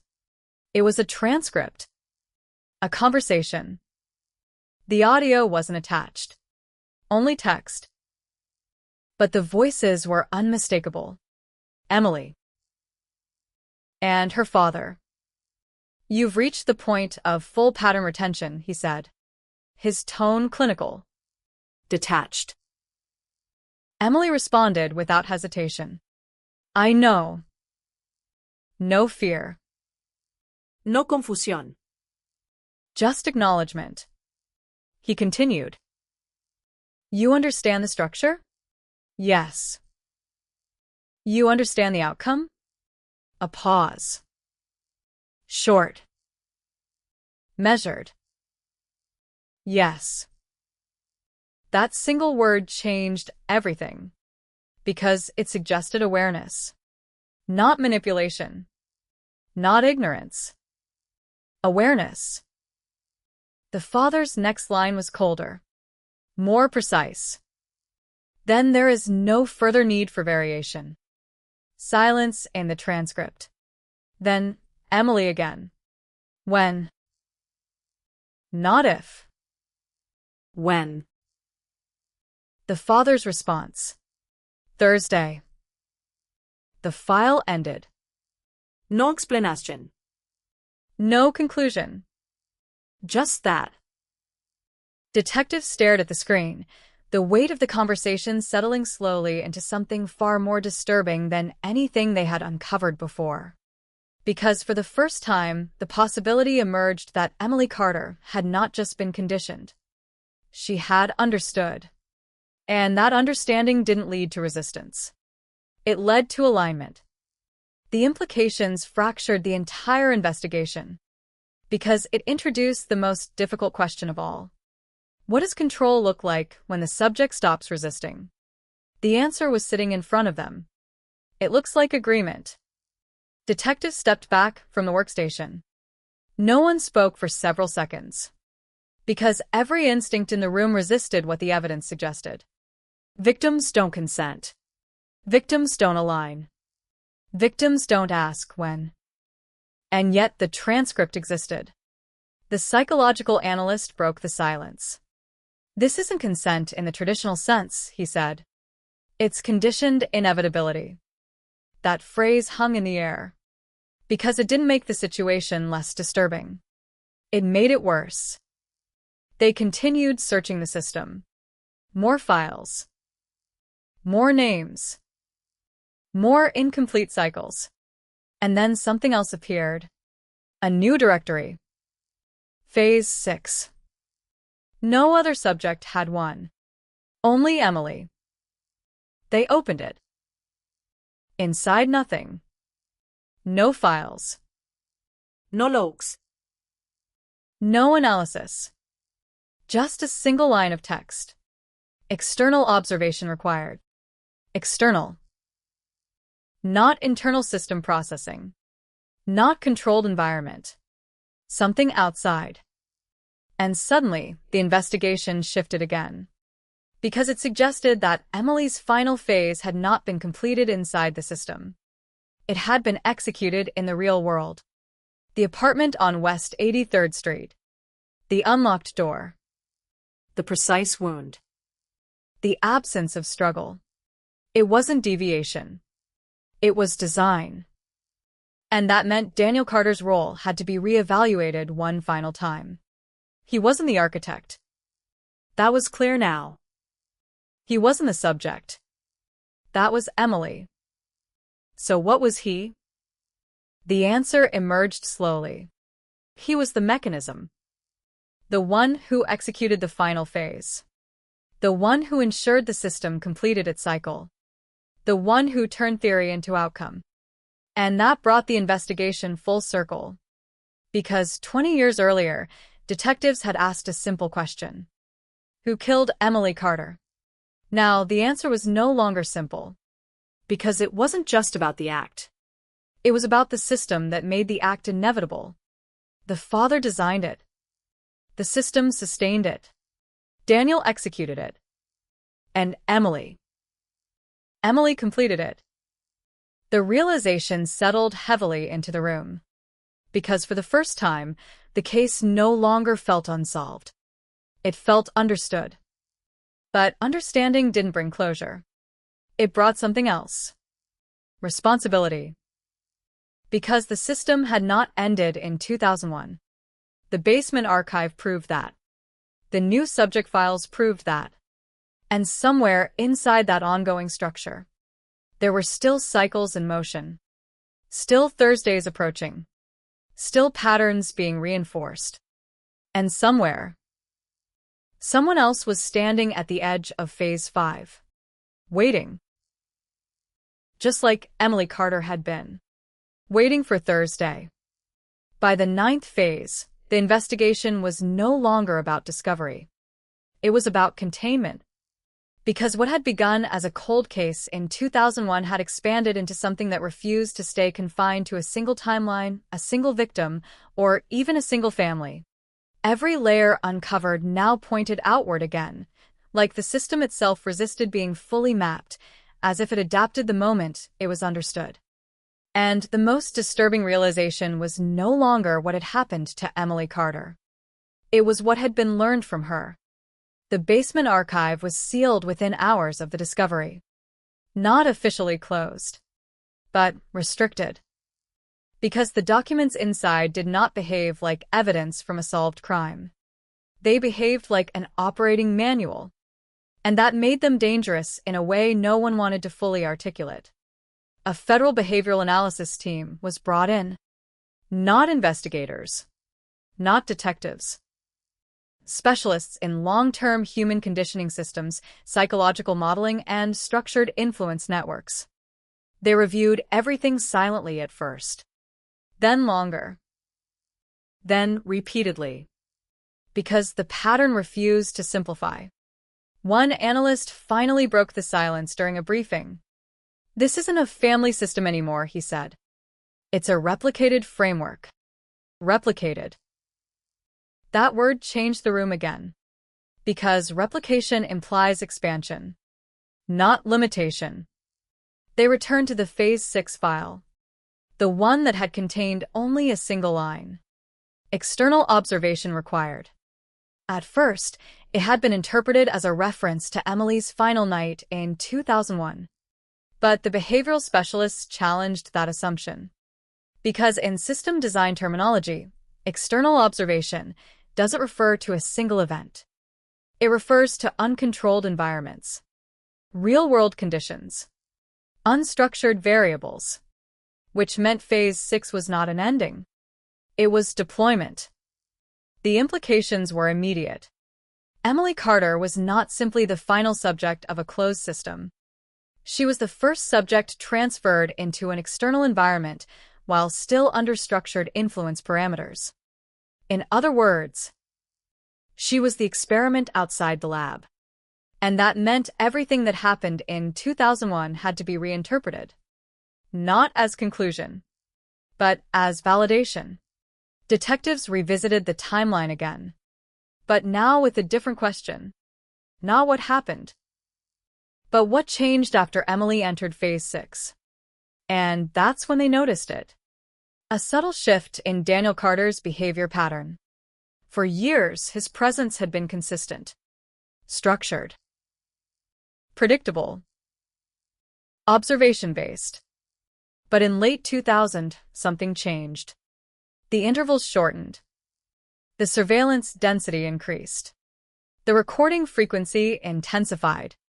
And most importantly, interaction events began to appear in Emily's schedule that were not previously documented. She was no longer just being observed. She was being actively engaged. The system was accelerating. The behavioral analyst reviewed this with increasing concern. This is escalation prior to termination, he said. No system maintains this level of stability unless it's preparing for closure. Closure. Not breakdown. Not failure. Closure. That reframed everything again, because it suggested that Emily's death was not a loss of control. It was a controlled endpoint. But the question remained. Controlled by whom? The father's archive provided the answer. A document labeled Terminal Protocol, Phase Completion Criteria. It had been partially corrupted, but enough remained to reconstruct intent. Final phase requires convergence of subject awareness and system reinforcement under external conditions. Convergence. That word appeared again and again. Awareness and reinforcement. Subject and system. External conditions. Emily's final night. Detectives reconstructed the apartment entry timeline again. But this time, they removed all assumptions about intrusion. They focused only on structure. 8:42 p.m., Emily exits grocery store. 9:15 p.m., male presence enters building. Between 9:15 p.m. and 11:30 p.m., no forced entry detected. No alarms. No disturbances. But there was one detail previously overlooked. A neighbor's statement that had been dismissed in 2001. Re-examined now, it stood out differently. She wasn't scared, the neighbor had said. She just looked like she was waiting. Waiting. Not reacting. Not surprised. Waiting. That single word collapsed the remaining distance between theory and reality. Because waiting implies expectation. And expectation implies structure. The analysts returned to the audio transcripts from the storage system one final time. Emily's last recorded exchange with Daniel. You understand the outcome? Yes. When? Thursday. That dialogue now carried a different weight entirely, because it was no longer interpreted as coercion. It was interpreted as scheduling confirmation. And scheduling implies participation. Detectives struggled with the conclusion, because it violated the framework they had spent decades building for cases like this. Victim and perpetrator. Control and resistance. Force and outcome. But none of those binaries fit cleanly anymore. Instead, what emerged was something far more unstable. A structured relationship maintained across decades, reinforced through repetition, and stabilized through mutual recognition of pattern. And, at the center of it, Emily Carter. Not passive. Not fully autonomous. Not fully controlled. Aligned. That word appeared repeatedly in the analyst's notes. Aligned behavior. Aligned response.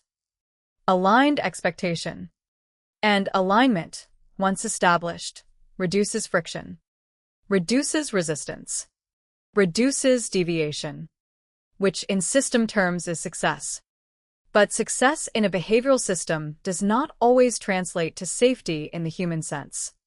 That contradiction sat heavily over the investigation. Because if Emily was aligned, then the final act in 2001 was not forced. It was executed within parameters she understood. And that meant something no one in the room wanted to fully accept. The system did not fail. It worked. Detectives reopened Daniel Carter's most recent files from the basement archive. The newer ones. The expanded ones. The post-2001 entries. And that's when they saw it. Emily's file was marked completed, but others were not. New subjects. New patterns. New cycles. The same structure. Refined. Improved. Expanded. The system had continued. After Emily. Because of Emily. Using Emily. She was no longer just a subject. She had become a reference model, a proof of concept. And that realization reframed the entire investigation one final time. Because if Emily Carter had completed Phase 6, and Phase 6 represented external deployment, then the system was never meant to end inside the archive. It was meant to move beyond it, into real environments, real people, real cycles. Detectives sat in silence as the implications settled, because now the case was no longer about a single family structure. It was about propagation, a behavioral system designed to replicate itself through controlled relational cycles. And Emily Carter had been the first fully successful iteration, the most complete cycle, the most stable alignment, the most precise outcome. And somewhere beyond that realization, beyond the files and the transcripts and the silence of the archive, there was one final unanswered question. If the system continued after her death, who was currently inside it now? By the 10th phase, the investigation had stopped feeling like it belonged to the past. Because the files in the basement archive had proven something no one in the room could comfortably accept.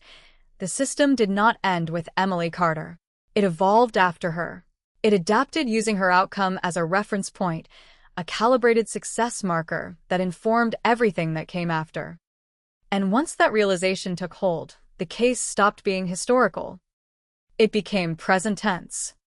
A federal containment directive was quietly issued under administrative classification. Not a public announcement. Not a formal closure. A containment directive. Because the distinction mattered. A closed case is finished. A contained system is still active. The task force was reduced in size. Not for efficiency. For control. Too many perspectives meant too many interpretations. And interpretation, in this case, was dangerous. Inside the secured briefing room, the behavioral analysts restructured everything one final time.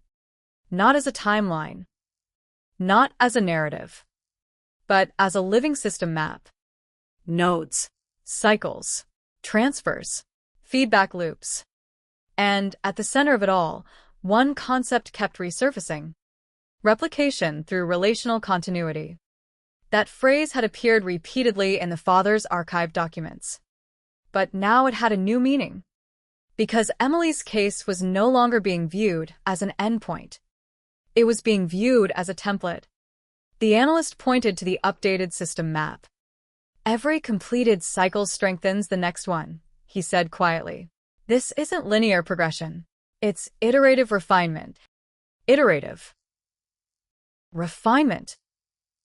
Those words changed the emotional tone in the room again. Because they implied improvement over time. Learning. Adaptation. Which meant the system was not static. It was evolving. And then came the confirmation no one wanted. A new file surfaced during a background sweep of financial monitoring systems. Not from the original archive. Not from the storage units. From active transactional anomalies flagged in a different state. A pattern. Identical structure. Same timing intervals. Same behavioral signatures. Same cyclical funding model. But this time, No Emily Carter. a new subject. Different name. Different location. Same structure. The room went silent as the analyst compared datasets. And then he said it without looking up. It's running again. Not metaphorically. Not historically. Present tense. Detectives requested confirmation. Cross-verification. Independent audit. The answer came back consistent. Multiple systems detecting the same behavioral cycle signature emerging in a separate environment. The system had migrated. And migration meant autonomy. Or, at least, independence from the original controlling structure. That changed everything again. Because if the system could replicate without direct oversight, then it no longer depended on any single individual. Not the father. Not Daniel. Not even Emily. It had become self-sustaining. The behavioral analyst leaned back slowly, eyes fixed on the data. This is no longer a controlled experiment, he said. It's an inherited structure. Inherited. That word landed harder than all the others, because inheritance implies transfer across generations. Not just information, but behavior, methodology, framework. And suddenly, Emily Carter's life stopped being an isolated case study. It became the first documented transfer point. Detectives revisited the Phase 6 documentation again.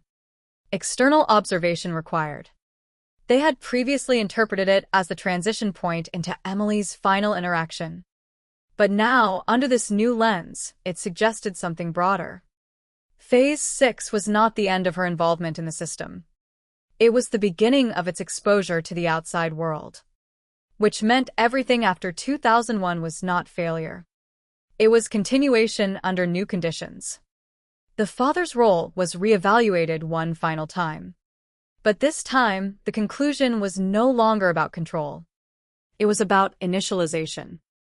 He had not simply designed a system. He had initiated a structure capable of self-propagation through relational exposure. And Daniel Carter was no longer interpreted as just a participant. He was the operational bridge, the execution layer between system design and real-world application. But even that was no longer sufficient to explain what was happening now, because the system was producing outputs beyond the original family unit. New subjects, new cycles, new environments. The analyst highlighted one particularly disturbing correlation. All newly detected cycles shared one subtle similarity in their initiation phase. A prior relational exposure marker linked indirectly back to archived Carter system documentation. Not direct contact. Not obvious transmission. Indirect influence. This is diffusion, the analyst said. Behavioral structure spreading through secondary interaction networks. Diffusion. Not control. Not direction. Spread. And that changed the nature of urgency inside the room. Because systems that spread cannot be contained in the same way as systems that are controlled. They replicate through contact, through proximity, through imitation, through repetition. And Emily Carter, whether intentionally or not, had been positioned at the center of the original diffusion point. Detectives returned once more to the final reconstruction of her 2001 timeline. But now the focus shifted again. Not on who entered the apartment. Not on what happened inside. But on what legacy that moment created. Because if Emily was the first completed cycle, then her completion had produced a template. A behavioral endpoint that others could replicate. And the evidence was already beginning to appear. New cases. Similar structure. Similar timing anomalies. Similar relational patterns. Not identical, but aligned. Which meant the system was no longer confined to one family, or one archive, or one geographic location. It had become distributed. And distribution meant scale. The final briefing of the 10th phase ended without resolution.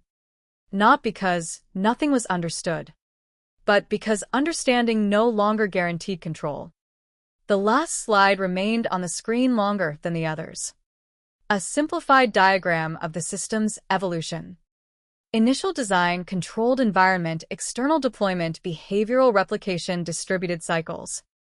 And at the bottom, one final annotation from the analyst. Handwritten. Added after the session ended. Emily Carter was not the end of the investigation. She was the first successful transmission. No one spoke as the room emptied. Because at that point, the case was no longer about solving what happened in 2001. It was about recognizing what had already begun happening again. Somewhere outside the archive. Outside the system. Outside the room. Another cycle was already forming. And this time, there was no guarantee it would look the same. By the 11th phase, the investigation no longer had the feeling of an ending in sight.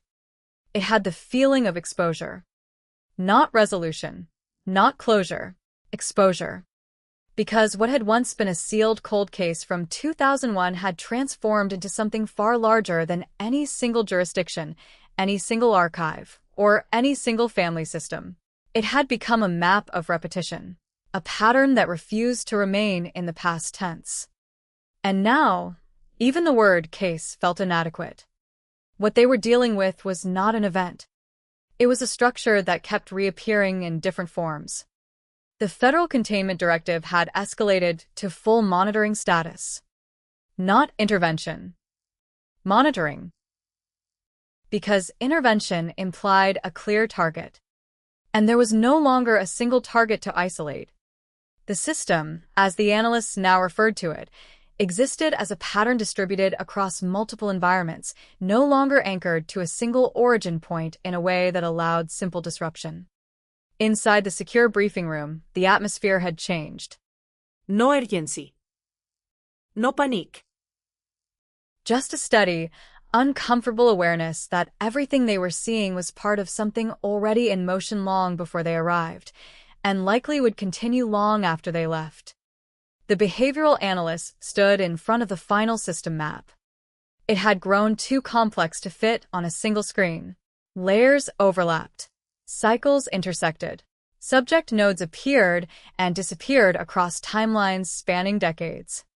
But one thing remained consistent across every layer. Emily Carter's completion marker. Cycle completed. He pointed at it. This is the anchor, he said quietly. Then he paused. And also the trigger. That contradiction hung in the air. Anchor and trigger. Stability and initiation. End and beginning. Because in systems like this, completion is not termination. It is validation. Detectives had initially assumed Emily's case ended in 2001. But now, under full reconstruction, that moment had been reclassified. It was not the end of her cycle. It was the moment the cycle proved reproducible. And reproducibility is what turns observation into structure. A junior analyst broke the silence. If she was the first complete cycle, he asked, carefully, why her? No one answered immediately. Because the question no longer had a simple answer. The father's archives had hinted at selection criteria. But nothing explicit. Only patterns. Stability. Compliance under structured interaction. Predictable behavioral adaptation. Emily had matched all parameters. But not because she was chosen at random. Because she responded correctly to early system inputs. And that realization reframed her entire childhood again. Not as trauma alone, but as calibration. The investigation revisited the earliest known interaction points once more. But this time, the focus wasn't on Daniel. It wasn't even on the father. It was on the environment that allowed both to operate within proximity of Emily without detection. And that environment was not just physical. It was procedural. Institutional. Invisible systems of approval, documentation, and oversight that had unknowingly reinforced the structure over time.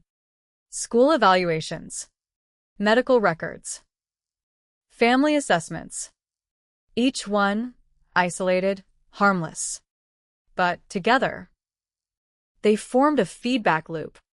The analyst explained it carefully. This is distributed reinforcement, he said. No single actor maintains control. The structure maintains itself through repetition across systems that don't recognize each other as connected. Distributed reinforcement. That phrase redefined everything again. Because it meant the system did not rely on secrecy. It relied on fragmentation. and fragmentation had protected it for decades. Detectives returned to the newest confirmed cases linked to the same structural pattern. Not identical crimes. Not identical outcomes. But identical sequences of interaction. Initial exposure. Pattern stabilization. Behavioral alignment markers. Sudden endpoint event. Each one slightly different in detail, but identical in structure. And every single one contained an early relational link that traced back, indirectly, to archival patterns associated with the Carter system. Not directly. Not obviously. But consistently. The analysts zoomed in on one case. A subject in a different state. Different decade. Different demographic profile. But the same structural sequence. And a faint behavioral marker matching the original Thursday pattern. It's not duplication, he said quietly. It's propagation. Propagation. Not imitation. Not coincidence. Propagation. That word changed the emotional temperature in the room. Because propagation implies inevitability once conditions are met. And suddenly, Emily Carter was no longer the center of a single tragedy. She was the first confirmed node in a spreading structure. Detectives attempted one final reevaluation of Daniel Carter's role. But even that category had collapsed under new interpretation. He was no longer simply the executor, nor the observer, nor even the bridge. He was a stabilizing mechanism within early propagation stages. A function that ensured the system could transition from controlled environment to external environment without collapse. And once that transition succeeded, his role became redundant, which explained his disappearance from active records after Emily's completion phase. He was no longer needed in the same way. The system had learned. And learning systems do not require fixed operators indefinitely. They require only structure. At the end of the 11th phase, the final briefing was held in silence, longer than usual. No one rushed to conclude. No one attempted to summarize. Because summarization implied finality. And there was no finality in what they had uncovered. The behavioral analyst spoke last. Not as a conclusion, but as an observation. Emily Carter was not the end of a crime, he said. She was the first stable configuration of a system that now exists independently of its origin. He paused. Then added one final line. And systems like that do not disappear when observed. They adapt to observation. The room stayed still after that. Because the implication was unavoidable.